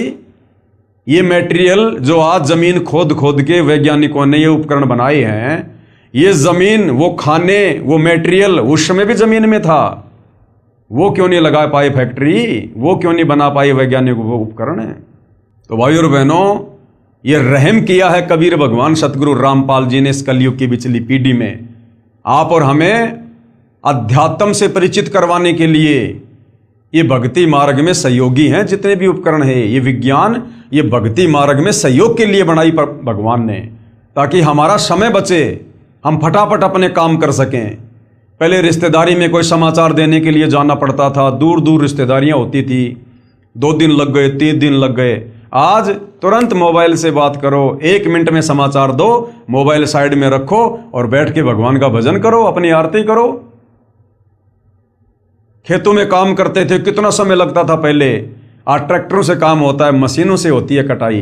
तुरंत फटाफट अपना काम करो, 1 दिन में निपटाओ अपना, बाकी बैठ के भगवान का भजन करो। कहीं आने जाने में हम पैदल जाते थे, समय लगता था। आज मोटरसाइकिल आ गई, 4 व्हीलर आ गए, एरोप्लेन आ गई। क्यों दिए भगवान ने? ताकि हम फटाफट उन कार्यों को निपटा के, और जो समय बचे उस समय का हम भगवान की चर्चा में, भगवान की महिमा में, भगवान की भक्ति में हम उसका सदुपयोग करें। इसके लिए परमात्मा ने हमें ये विज्ञान दी है, ये वैज्ञानिक उपकरण दिए हैं, ये यातायात के साधन दिए हैं। सत्संग में आएं जाएं, समय बचे हमारा। हमारे दादा परदादा झोपड़ियों में रहा करते थे। आज परमात्मा ने ये कूलर दे दिए, एसी दे दी, ये पक्के मकान लोग जो है ये बनाने लग गए। क्यों? सिर्फ भक्ति में सहयोग के लिए, ताकि गर्मी, सर्दी, बरसात, ओले, आंधी, हम इन सबसे बचें। और आराम से भगवान की भक्ति करें। नहीं रहने को तो इंसान ने झोपड़ी भी बहुत है। तो भाई और बहनों, कहने का मतलब है आज जो दया इस कलयुग के इस समय में, जिसको बिचली पीढ़ी का समय कहते हैं, जो दया उस कबीर परमेश्वर सतगुरु रामपाल जी भगवान की हुई है, ये असीम है, अवर्णनीय है, अकल्पनीय। उस परमेश्वर का किन शब्दों में धन्यवाद करें, इंसान के पास में शब्द नहीं है। सात समुद्र की मसी करूं, लेखनी करूं बन राय, और धरती का कागज करूं, पर सतगुरु रामपाल जी के गुण लिखे न जाएं। तो सोचिए भाई और बहनों, एक कुत्ते का जीवन और ऐसे ऐसे 184 योनियों में अनेक प्रकार के शरीर हमने धारण करने पड़ेंगे। किसी की उम्र 100 साल, किसी की उम्र 1000 साल भी होती है, किसी की 300 साल। एक पौधा ऐसा है जिसकी 13,000 साल आयु है। वो पेड़ पौधे भी योनि हैं 184 योनि में, वो भी हमने भोगनी पड़ेंगी अगर मनुष्य जन्म में भक्ति नहीं हुई तो सोचिए, जब हम वो पौधे बन गए, 13,000 साल तक उस पौधे की उम्र है, और ना जाने कितनी बार वही पौधा बनना पड़े। तो सोचो भाई और बहनों, फिर कितने लंबे समय के लिए यदि वर्तमान में हमने सतगुरु रामपाल जी को ना पहचान कर, यदि हमने उनसे उपदेश लेकर भक्ति करके अपने जीव का कल्याण नहीं करवाया, तो सोचिए फिर 184 योनि में आप और हम कितने लंबे समय के लिए कष्ट भोगने के लिए चले जाएंगे। बहुत लंबा चौड़ा दुख हो जाएगा। और ऐसी ऐसी ना जाने कितनी लाखों 184 योनियां भोगने के बाद वर्तमान में जो हम इस सतभक्ति को ना करके परमात्मा को नाराज कर देंगे, उसके बाद ये परमात्मा फिर हमें कभी अपनी शरण में लेगा, दया करेगा। और जब वर्तमान में कुछ नहीं कर पा रहे, तो अगले जन्म में फिर कौन सा हम जो है वो किला तोड़ देंगे।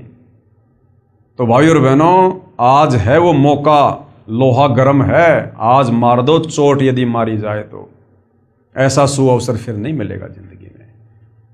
तो भाई प्रार्थना कर सकते हैं, विनती कर सकते हैं। मनुष्य जन्म भगवान ने इसलिए दिया है कि इंसान मनुष्य जन्म प्राप्त करके किसी की बातों पर विचार करे, जल्दबाजी में फैसला ना ले। कई बार क्या होता है कि कचरे में हीरा मिल जाता है, कचरे में हीरा। तो जरूरी नहीं है कि बड़े बड़े नेता अभिनेता कोई बात बताएंगे तो उसी बात में कोई दम होता है। हमारे जैसे 2 कोड़ी के जीव भी कई बार अच्छी बात बता जाते हैं। तो किसी की बातों को हल्के में नहीं लेना चाहिए। परमात्मा कहते हैं कि रहीमन देख बड़ेन को लघून दीजिए डारी, और जहां काम आवे सुई क्या करे तलवारी। अरे जहां पर सुई अपना काम कर देगी, वहां पर वो तलवार अपना काम नहीं कर सकती। अब इस शर्ट का यदि हमने ये बटन लगाना है, तो तुम तलवार से बटन लगा लोगे क्या? वहां तो सुई काम करेगी। तो जो संदेशा परमपिता परमात्मा कबीर साहब तत्वदर्शी संत के रूप में अपने छोटे छोटे भक्तों से समाज को दिलवा देगा, भक्ति और भगवान को लेकर, आत्म कल्याण को लेकर, वो संदेशा आप जी उम्मीद मत करना कि आपको टाटा, बिरला, अंबानी या देश का कोई प्रधानमंत्री दे देगा। तो भाई और बहनों, थोड़ा सा विचार करो, ठंडे दिमाग से सोचो, क्या जाता है एक बार सतगुरु रामपाल जी के सत्संग तो सुनो। अरे इतने भी बिजी नहीं हो जितना तुम अपने आप को दिखाते हो, इतने भी बिजी नहीं हो। और सारा दिन मोबाइल पे क्या करते हो?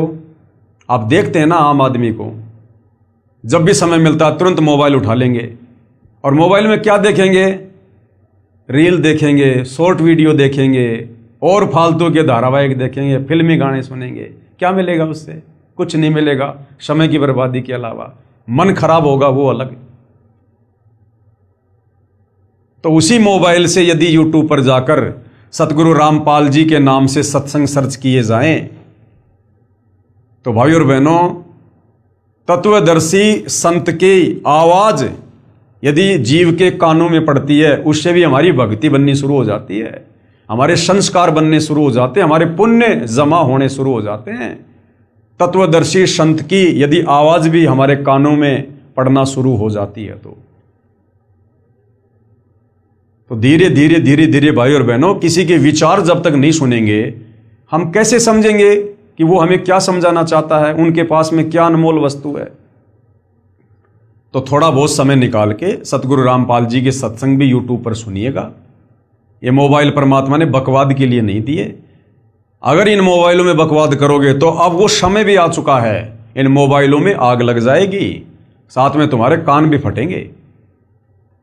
ये टीवी चैनल आने वाले समय में यदि कोई व्यक्ति इन टीवियों पर सत्संग नहीं सुनेगा और ये फालतू की ये फिल्में विल्में देखेगा, परमेश्वर का वचन है सतगुरु रामपाल जी का, ये टीवी चैनलों में आग लग जाएगी। टीवियों में लोगों के टीवी फूट जाएंगे घर पर रखे रखे, क्योंकि भगवान ने जिस विशेष मकसद के लिए हमें ये विज्ञान दी है, ये उपकरण दिए हैं, अगर यदि अब हमने इनका सदुपयोग नहीं किया, क्योंकि दुरुपयोग तो बहुत कर लिया, क्या मिला? कुछ नहीं मिला। अब यदि लोगों ने सदुपयोग नहीं किया, इनमें आग लग जाया करेगी। आप देख रहे होंगे गर्मी कितनी भयंकर पड़नी शुरू हो गई है, वातावरण कैसे चेंज हो रहा है। तो भाई और बहनों, अब समय आ गया, परमेश्वर के द्वारा दिए गए इन उपकरणों का सदुपयोग करो। और परमेश्वर ने जो अनमोल मनुष्य शरीर दिया है और जो हमें ये अंग दिए, इनका भी सदुपयोग करो।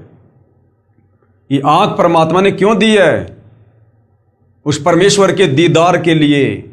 कबीरा दर्शन साधु का, मुख पर बसे सुहाग, दर्शन उन्हीं को होते हैं जिनके पूर्ण भाग। ये आंखें परमेश्वर ने सत्संग देखने के लिए, सतगुरु के, जब वो परमात्मा सतगुरु रूप में आता है, उनके दर्शन करने के लिए। ये कान परमात्मा ने सत्संग सुनने के लिए दिए हैं, अच्छी बातें सुनने के लिए दिए हैं, परमेश्वर की वाणियां सुनने के लिए दिए हैं, ताकि हमारे अंतःकरण में भक्ति जमा हो। ये जीव परमेश्वर ने सतगुरु की महिमा करने के लिए, जिव्या तो वाये भली जो रटे हरि को नाम, नहीं तो काट के फेंक दो मुख में भलो न चाम।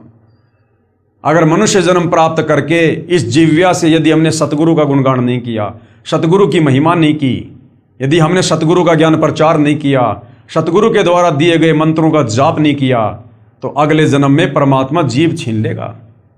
यानी गधे बनेंगे, लक 84 में जाएंगे, बैल बनेंगे, जीव भी होगी, लेकिन हम जीव का सदुपयोग नहीं कर पाएंगे। कल को यदि उस बैल के पैर में कोई कील चुभ गई, वो बैल जिसके मुंह में जीभ है, वो बोल के नहीं बता सकता कि मेरे पैर में कील चुभी है, मुझे पीड़ा हो रही है। क्यों? क्योंकि आपने मनुष्य जन्म में उस जीव्या का सदुपयोग नहीं किया। किसी को गाली दी, किसी को उल्टा बोला है, और फालतू की बातों में, निंदा चुगली में अपनी जीव का दुरुपयोग किया। ये हाथ, इन हाथों से हमें परमेश्वर की सेवा करनी है, इन हाथों से हमने दान धर्म करना है, उपकार के अच्छे कार्य करने हैं, इसलिए भगवान ने हाथ दिए हमें। और इन हाथों से यदि हम दुष्कर्म करेंगे, किसी का यदि हम कोई बुरा करेंगे, मार पिटाई करेंगे, तो परमेश्वर इनको भी छीन लेगा, क्योंकि हमने उसके द्वारा दिए गए अंगों का दुरुपयोग किया है। इसी प्रकार भाई और बहनों, परमेश्वर के द्वारा दिया गया अनमोल शरीर और ये अनमोल समय और ये विज्ञान, हमने इन सब का जगत गुरु तत्वदर्शी सतगुरु रामपाल जी परमेश्वर जी की शरण में आकर सदुपयोग करना है। और सतगुरु रामपाल जी की शरण से बेहतर सदुपयोग इस समय का और इस मनुष्य जीवन का ये और कहीं नहीं हो सकता है। बाकी तो आप बर्बाद ही बर्बाद करोगे, अपने कर्म ही कर्म फोड़ोगे। अगर शुभ कर्म बनाने की कोई जगह है तो सतगुरु रामपाल जी के चरण हैं, उनकी भक्ति है। बाकी तो हम मनुष्य जन्म प्राप्त करके अपने कर्म बिगाड़ सकते हैं, कर्म फोड़ सकते हैं। तो हम तो केवल विनती कर सकते हैं भाई और बहनों, आज YouTube पर सतगुरु रामपाल जी के ढेरों सत्संग हैं। गूगल पर जाकर ज्ञान गंगा पुस्तक की PDF डाउनलोड करो, अन्यथा www.jagatgururampalji.org ये वेबसाइट है, इस पर आपको सारी पुस्तकें सतगुरु रामपाल जी के द्वारा लिखित मिलेंगी, उनके ऑडियो वीडियो में उनके सत्संग मिलेंगे। कैसे आप सतगुरु रामपाल जी से नाम उपदेश प्राप्त कर सकते हैं, वो भी जानकारी मिलेगी।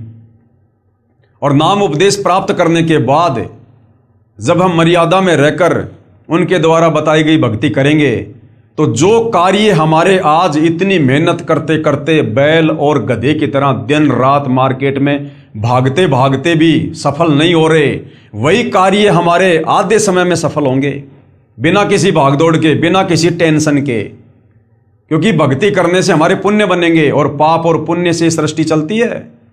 वैसे आप कितना ही भाग लो, कितना दिमाग लगा लो, कुछ नहीं होगा। एक आदमी करोड़ों रुपए लगा के धंधा करता है, फेल हो जाता है, और एक आदमी छोटे से समोसे की दुकान खोलता है, माला माल हो जाता है, अपने पुण्य और पाप के कारण।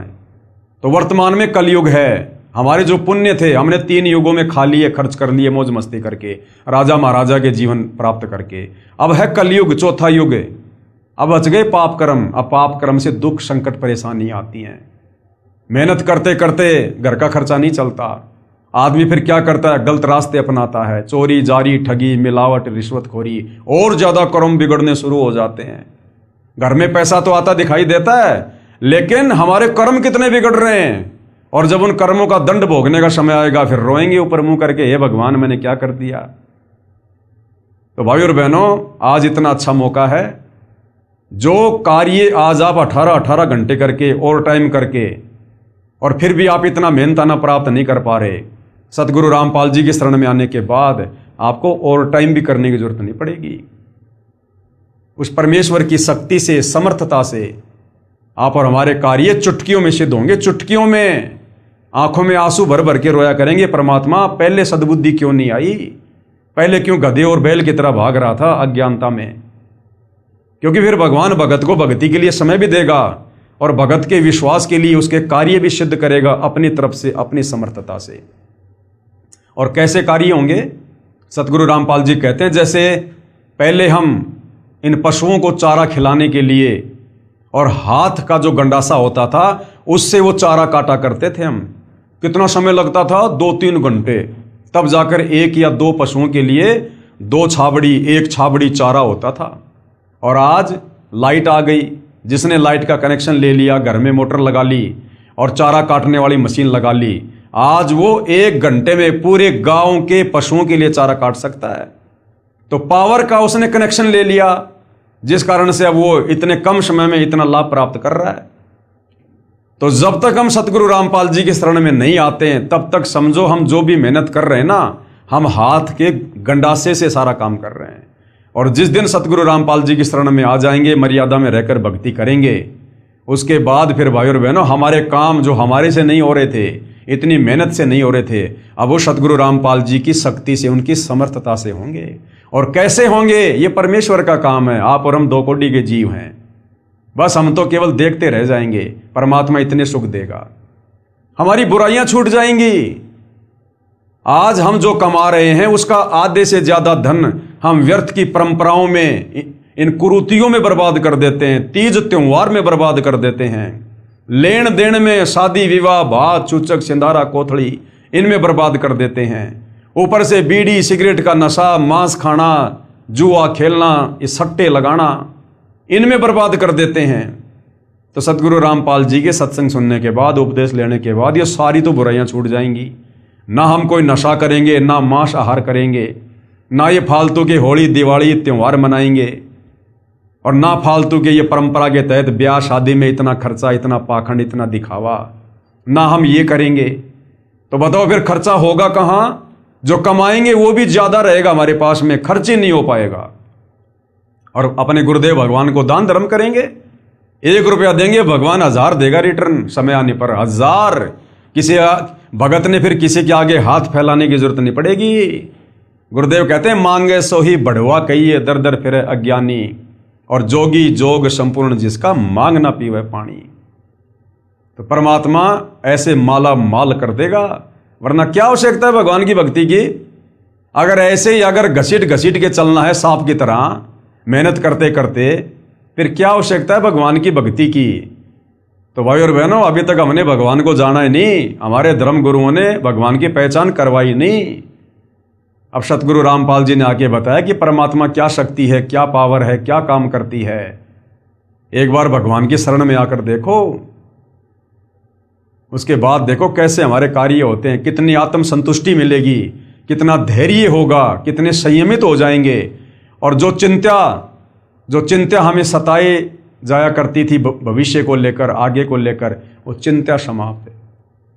क्योंकि हमें खुद भविष्य का पता चल जाएगा ना।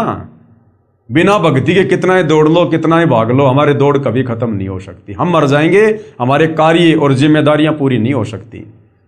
अब गुरुदेव भगवान हमें तत्व ज्ञान देकर भविष्य बता देते कि बेटा तू क्यों भाग रहा है, क्यों गधे और बैल की तरह कमा रहा है, किसके लिए कमा रहा है? सब अपना भाग्य लिखवा के लाते हैं, कोई किसी के भरोसे नहीं आता। और करनी थी भक्ति और कर रहा तो सारे काम जानवर वाले। तो तत्व ज्ञान होने से फिर हमारी भागदौड़ मिट जाएगी कि भैया मैंने तो भक्ति करके सतलोक जाना है, इस गंदे लोक में मैं जोड़ जोड़ के मकान बना बना के झूठा दिखावा समाज के सामने कर करके मैं क्या प्राप्त कर लूंगा? कल को लकवा मार गया, पैरालाइसिस हो गया, वो समाज मेरा क्या साथ दे देगा? एक बार आएंगे, दो बार आएंगे, देख के चले जाएंगे, वो परेशानी तो मुझे उठानी पड़ेगी।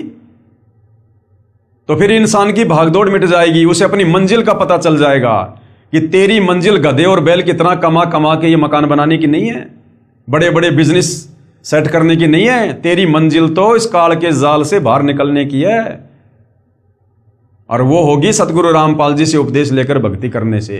तो हमारी भागदौड़ मिट जाएगी कि सामने तो कुआं है, मैं कहां दौड़ रहा हूं, सामने तो काल का कुआं है, गिरूंगा तो मरूंगा। तो हम माया को संग्रह करने से पीछे हटेंगे, हमारे को संतुष्टि होगी, और फिर देखना जीवन खुशहाल होगा। जब चिंता मिट गई तो सब कुछ मिट गया, और ऊपर से भगवान की भक्ति मिल गई, जिसे जन्म मरण का रोग कटेगा, ना लक 84 में जाएंगे, और ये मनुष्य जन्म आखिरी मनुष्य जन्म, उसके बाद सीधे सतलोक जाएंगे। इससे भी बढ़िया सुंदर लंबा चौड़ा गोरा चिट्टा तेजोमय शरीर मिलेगा। वहां ना सतलोक में कोई काम करना, ना वहां कोई लड़ाई झगड़ा, ना कोई टेंशन, ना कोई भागा दौड़ी, कुछ नहीं। अपने कबीर भगवान के भंडार से सारी सुविधा है, हम तो सोच भी नहीं सकते इस गंदे लोक में। जैसे गुरुदेव कहते हैं, एक तो नमक की बोरी और एक खंड की बोरी, दोनों का रंग एक जैसा, लेकिन नमक का स्वाद अलग है और बूरा का स्वाद अलग है। तो ऐसे ही भाई और बहनों, जैसा ये हमें दिखाई दे रहा है ना, यहाँ पर कितना अच्छा ये धरती, बाग बगीचे, घूमने फिरने की जगह, पहाड़, नदियां, ऐसा ही सतलोक है। ये 21 ब्रह्मांड सतलोक का ही एक टुकड़ा है। लेकिन यहां तो ये 5 तत्व से बने हुए हैं, ये मिट्टी और पत्थर के हैं, वहां पर वो नूर के हैं, हीरे मोती लाल के पहाड़ हैं, वहां पर दूध दही शहद की नदियां बहती हैं, सबके अपने अपने पर्सनल बड़े बड़े महल हैं, सबके महलों के आगे पर्सनल विमान हैं, और जो हमारी इच्छा होगी वो ही तुरंत वहां पर होने लग जाएगा। इच्छा से, हाथ पैर नहीं चलाने वहां पर, बस इच्छा की कि भोजन उसी समय तुरंत जो चाहोगे, जितने प्रकार के पकवान चाहोगे, बस इच्छा करने की जरूरत है, तुरंत सामने टेबल पर लगे हुए मिलेंगे। नूरी भोजन, उस भोजन को करने के बाद कोई पेशाब नहीं, कोई लेटरिन नहीं, कोई डकार नहीं, कोई पेट नहीं फूलना, ना किसी की तोंद आनी, ना कोई कमजोर होना, ना शरीर में कोई रोग है, कुछ नहीं, ना कोई दाढ़ी वाड़ी करनी रोजाना फाजाना, कुछ नहीं वहां पर, ना रोजाना कोई कपड़े बदलने, वहां पर अमर चीर हैं, अमर वस्त्र हैं, ना कपड़ों को धोने की जरूरत है, ना साबुन लाने की जरूरत है, ना माता पिता को अपने बच्चों की चिंता, ना वहां कोई गुमता है, ना वहां किसी सिंह, भेड़िए, भालू, सांप का कोई डर है। तो भाई और बहनों, वहां का तो वर्णन ही करना नामुमकिन है। ये तो हम उतना ही बता सकते हैं जितना गुरुदेव भगवान ने संकेत किया हुआ है, केवल बता सकते हैं, बाकी असली आनंद तो वहां जाकर ही भोगेंगे। लेकिन वहां जाएंगे कैसे? तत्वदर्शी संत की शरण में आकर और उनके बताए अनुसार आजीवन मर्यादा में रहकर भक्ति करके। और ये जो हम देख रहे हैं ना, इस काल का ये नश्वर संसार, इसमें चाहे कितनी सुविधा दिखाई दे रही है हमें वर्तमान में, कितनी भी बड़े बड़े राजपद हैं, बड़ी बड़ी कार हैं, कोठियां हैं, धन है, बड़े बड़े बाग बगीचे हैं, लोगों के पास में हैं, बड़ी बड़ी प्रॉपर्टियां, कुछ भी हैं, हमने जरा भी आस्था नहीं रखनी। दूसरों की तो छोड़ दो, अगर हमारे पास भी भाग्यवश अगर इतना धन है, इतनी सुविधा है, हमने उनमें भी कोई आस्था नहीं रखनी है, क्योंकि गुरुदेव ने हमें हकीकत बता दी किस ब्रह्मांड की। ये खोकापुर है, ये उत्पत्ति और प्रलय में आता है, एक दिन सब नष्ट हो जाएगा, मिट्टी बन जाएगी। ये झूठा दिखावा है, काल ने तुम्हें भ्रमित कर रखा है। और इस तत्व ज्ञान को आधार बनाकर, और जैसी हमारी तड़फ सतलोक में रहते सहते और इस काल के साथ 21 ब्रह्मांड में आने की बनी थी, यानी सतलोक के सुख जिनका वर्णन नहीं किया जा सकता, हमें उस समय जब काल के ऊपर आस्था हुई, हमें सतलोक का एक भी सुख अच्छा नहीं लग रहा था। एक भी सुख, सतलोक की किसी भी वस्तु में हमारी कोई इच्छा नहीं बन रही थी। तब परमात्मा ने हमें काल के साथ यहां भेजा। अब इसी प्रकार सतगुरु रामपाल जी के ज्ञान को सुनकर, सारी सृष्टि रचना को समझकर, सतलोक के सुखों को सुनकर, अब इस काल के लोक में चाहे कितने सुख हों, असल में तो सुख है ही नहीं, ये केवल नाम है सुख का, बाकी धोखा है। फिर भी जो भी कुछ यहां दिखाई दे रहा है, हमने किसी में कोई आस्था नहीं रखनी, कुछ भी प्राप्त करने की हमने कोई मन में इच्छा नहीं धारण करनी, और है तो उसमें कोई आसक्ति नहीं रखनी कि ये मेरा है। हमें बिल्कुल नफरत हो जाए, नफरत, और हमारी सुरती सतलोक में लग जाए कि परमात्मा इसी जन्म में पार करो, मालिक इसी जन्म में। रोना पड़ेगा भाई और बहनों, रोना, तब जाकर ये परमात्मा दया करेगा। आप और हमने रिहर्सल शुरू कर देनी चाहिए, यदि वास्तव में हमारा टारगेट सतलोक जाने का है तो। यदि अभी तक आप जी का टारगेट भक्ति प्राप्त करके और यहां की सुख सुविधा ही प्राप्त करने का है कि भाई मकान बनाऊंगा, गाड़ी लाऊंगा, बच्चे पढ़ाऊंगा, नौकरी लगाऊंगा, तो ये रिहर्सल आप जियो के कोई काम की नहीं है, आप इसको कर भी नहीं पाएंगे, एक दिखावा होगा आपके लिए। और जिन आत्माओं ने वास्तव में इस ज्ञान को अच्छे से समझ लिया और जिनका टारगेट सतलोक है कि परमात्मा इसी जन्म में, अब की बार लग 84 से पार, तो उन आत्माओं ने रिहर्सल कर देनी चाहिए रोजाना अपने गुरुदेव के चरणों में एकांत में बैठकर अपने घर पर दरबार साहिब में, और ये विचार करना चाहिए गहराई से कि मान लीजिए अगर मेरे पूज्य गुरुदेव भगवान विमान लेकर आ जाते हैं और मुझे कहें कि बेटा या बेटी चल बैठ, विमान आ गया, चलो सतलोक, उस समय मुझे कौन कौन सी वो चीजें हैं, कौन कौन सी वो काललोक की नश्वर संपत्ति है जो मुझे विमान की तरफ जाने से रोकेगी, या विमान की तरफ जाते समय रह रहकर मुझे उनकी याद आएगी। वो कोई मेरा बेटा है या बेटी है, पोता है, पोती है, कार है, कोठी है, संपत्ति है, माँ बाप है या पत्नी है, क्या है? एक मन में एक विचार कीजिए, कल्पना कीजिए कि जैसे मैं बैठा हुआ हूं, इधर मेरा मकान है, मेरा परिवार है, सारी सुख सुविधा है, और इधर मेरे गुरुदेव भगवान विमान लेकर आ गए और कह रहे हैं बेटा आजा फटाफट सतलोक के लिए चल। अब मुझे कौन सी वो चीज है इस संसार की जो मुझे विमान की तरफ जाने से रोकेगी? वो बैठकर हमने चिंतन करना पड़ेगा, ये कल्पना करनी पड़ेगी कि हकीकत में गुरुजी आ गए और मुझे बुला रहे हैं। अब मुझे वो बेटा याद आएगा, बेटी याद आएगी, कार, कोठी, संपत्ति, पैसा, क्या मुझे याद आएगा? अगर कोई ऐसी वस्तु है जो आपको खींच रही है अपनी तरफ, आपको याद आ रही है कि अभी भी तो मकान बनाया है, अभी तो इसमें इतने पैसे लगा दिए, अभी गुरुजी विमान लेके आ गए, अभी तो मेरा पोता होने वाला है, मैंने तो मुंह भी नहीं देखा। तो अगर इस प्रकार की कोई वस्तु हमें रोक रही है, टोक रही है, तो गुरुदेव कहते हैं वो वस्तु बेटा तुम्हारे लिए काल का फंदा है, वो काल का जाल है, काल का षड्यंत्र है। अभी तेरी आस्था उन्हीं चीजों में है, तो तू रिहर्सल कर उन चीजों से पीछा छुड़वाने की, कि अगर मैं रह गया और नहीं जा पाया, फेल हो गया, या परमात्मा ने मुझे छोड़ दिया, तो वो बेटा बेटी, पोता पोती, ये कार, कोठी, मकान सदा मेरे साथ नहीं रहने वाला है। आज नहीं तो 10 साल बाद ये मेरे हाथ से निकलेंगे। भाई मैं मरूंगा तो ये बेटा भी छोड़ना पड़ेगा, बेटी भी छोड़नी पड़ेगी, कार, कोठी, पोता पाता सब छोड़ना पड़ेगा। तो ये तो वैसे भी छोड़ना है, तो क्यों ना आज ही छोड़ दूं। ये मौका फिर नहीं मिलेगा दोबारा, जो सतगुरुदेव आ गए विमान लेकर। तो भाइयों और बहनों, अगर उस समय पैर में चप्पल नहीं है तो चप्पल पहनने की भी नहीं सोचनी कि गुरुजी मैं चप्पल पहन के आ जाता हूं, इतने में फेल हो जाओगे। अगर ये भी कह दिया ना मैं चप्पल पहन के आ रहा हूं, तो समझो चप्पल में आस्था है। अभी हमने ये भी नहीं सोचना, उस घर की तरफ, उस मकान की तरफ, उस परिवार वालों की तरफ देखना भी नहीं है, सोचना भी नहीं। हमने तुरंत जाके विमान में बैठ जाओ कि परमात्मा ऐसे ऐसे परिवार, ऐसे ऐसे घर बार, ऐसे ऐसे परिवार, ये तो कुछ भी नहीं है। कोटि जन्म तू राजा की न मिटी न मन की आशा, भिक्षुक होकर दर दर घूम लिया, मिला ना निर्गुण राशा। हमने राजा अब्राहिम जैसे मनुष्य जन्म प्राप्त किए हैं, राजा हमने जनक जैसे मनुष्य जन्म प्राप्त किए हैं। अरे आज तो एक ही पत्नी होगी, अब्राहिम के जीवन में तो 16-16 हजार औरतें थी, राजा जनक के 10,000 रानियां थी।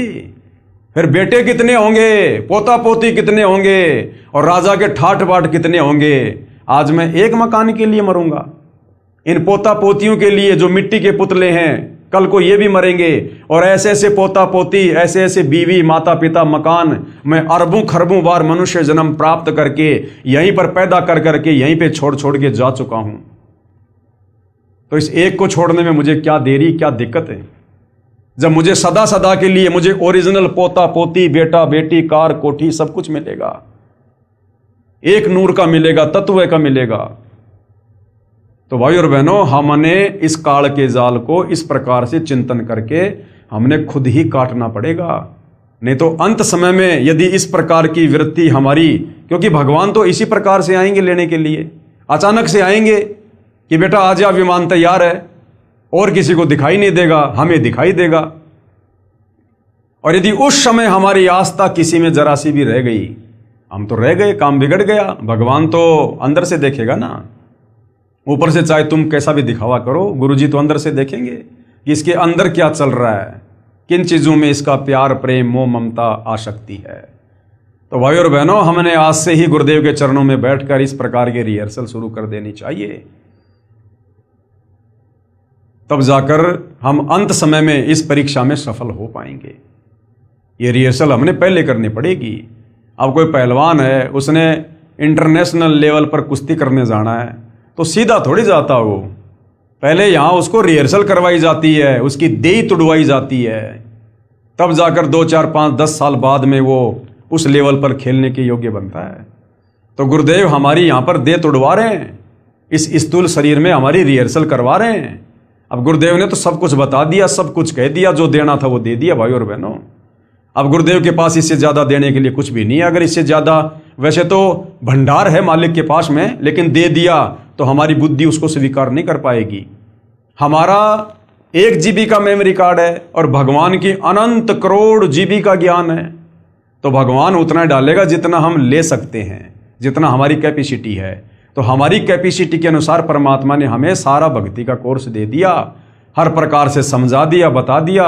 अब भाई और बहनों, आप और हमने रिहर्सल करनी पड़ेगी यहां से बाहर निकलने की। जबरदस्ती हाथ पकड़ के काल के साथ किए गए एग्रीमेंट के अनुसार गुरुजी नहीं लेके जाएंगे। तो ये विचार आप और हमने करना है भाई और बहनों।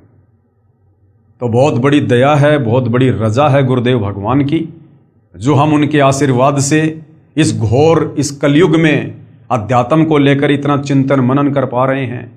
आज इस उम्र में और संसार की चक्काचौंध में, भाग दौड़ में, इस वैज्ञानिक युग में हम संसार की नश्वर चीजों को प्राप्त करने के बजाय, उनमें भागा दौड़ और समय बर्बाद करने के बजाय हम परमात्मा की प्राप्ति के लिए संघर्ष कर रहे हैं, हम प्रयत्न कर रहे हैं। तो भाई और बहनों, ये सतगुरुदेव रामपाल जी भगवान के विशेष आशीर्वाद और उनके संरक्षण के बिना नहीं हो सकता। अगर आप इतना सब कुछ सोच रहे हैं, विचार कर रहे हैं, तो समझ लो आपकी जमानत गुरुदेव भगवान ने काल से ले रखी है। और जो काल के अंडर में है, देख लो उनकी क्या दुर्गति हो रही है। दिन रात इधर से उधर भाग रहे हैं, इधर से उधर, भूल गए भक्ति और भगवान को भी। तो भाई और बहनों, विनती कर सकते हैं, प्रार्थना कर सकते हैं, बाकी सोचना, समझना, विचार करना, चिंतन मंथन करना, ये देखो आप और हमने स्वयं ही करना पड़ेगा। हमने हर दिन को ये सोचकर भक्ति मार्ग पर चलना होगा कि आज मेरा इस काल के लोक में अंतिम दिन है, कभी भी गुरुदेव भगवान मुझे लेने आ सकते हैं। अब मुझे क्या करना चाहिए, किस प्रकार से तैयार रहना चाहिए। जिस प्रकार लड़की होती है, जब उसका दूल्हा उसको लेने के लिए आता है शादी करने के लिए, वो लड़की इतनी तैयार रहती है, वो ऊपर से दिखावा करेगी रोने का, धोने का, मायूस रहने का, लेकिन अंदर से उसके लड्डू फूट रहे होते हैं। वो जाते समय माँ बाप, भाई बहन, उस मकान को, उस जमीन को, वो सबको नजरअंदाज कर देती है। उसको केवल अपना पति दिखाई देता है कि मैं अपने पति के साथ जाऊंगी अपने नए घर में। तो उसी प्रकार से भाई और बहनों, आप और हमने भी, हमारा जो पति है, जो परमेश्वर है, हमने उसके साथ जाने के लिए इस प्रकार से अंदर से तैयार होना है। बाहर से तो जब तक जिएंगे तब तक जैसी जिम्मेदारी है सब निभाएंगे, प्यार प्रेम से भी रहेंगे, काम धंधा भी करेंगे जब तक हाथ घोड़े चलेंगे, लेकिन अंदर से उस लड़की की तरह और किसी में कोई आस्था नहीं होनी चाहिए। लोग 1-1 इंच जमीन के टुकड़े के लिए लड़ मरते हैं, और वो लड़की अपने बाप की करोड़ों की संपत्ति को ठोकर मार देती है। एक पल भी नहीं सोचती वो कि मेरा हिस्सा, उसको याद भी नहीं आता। उसको तो जो उसका पति लेने के लिए आ रहा है, शादी करने के लिए, बस वो ही दिखाई दे रहा है। तो इसी प्रकार भाई और बहनों, आप और हमने हमारे पति परमेश्वर सतगुरु रामपाल जी और उनका विमान दिखाई देना चाहिए कि मैंने तो अपने ससुराल जाना है, हालांकि है हमारा वो पीहर, लेकिन यहाँ की तुलना में अब वो हमारा ससुराल हो गया। तो अब हमने सतलोक जाना है हमारे पति परमेश्वर गुरुदेव के साथ में। और यहाँ की ये जमीन जायदाद संपत्ति, माता पिता भाई बंधु, हमने किसी से कोई लेना देना नहीं है। फिर घर में जितने भी उपदेशी हैं, सब ने इसी प्रकार से सोचना है। ये नहीं कि सारे भगत बन गए तो लो जी अब बस सारे साथ चलेंगे। यहाँ ना सारे साथ आए थे, ना सारे साथ जाएंगे। सब अपनी अपनी इस प्रकार से रिहर्सल करो। भक्तों से भी ज्यादा आपस में चिपकने की जरूरत नहीं है, उतना ही संबंध रखो जितना आवश्यक है। बाकी समय ज्यादा ज्यादा भगवान की भक्ति में और भजन में। तो भाई और बहनों, केवल प्रार्थना कर सकते हैं, इससे ज्यादा हमारे हाथ में और कुछ नहीं है। तो भाई और बहनों, पवित्र पुस्तक ज्ञान गंगा के ऊपर जो वीडियो बन रहे हैं, आज इस वीडियो में केवल इतना ही। कल परमेश्वर की सेवा में फिर हाजिर होंगे। तब तक गुरुदेव भगवान हम सबको आज्ञा दे, आशीर्वाद दे, सद्बुद्धि दे, हमारा मार्गदर्शन करे, हमें भ्रमने और भटकने से बचाए। बंदी छोड़ सतगुरु रामपाल जी परमेश्वर जी की जय हो।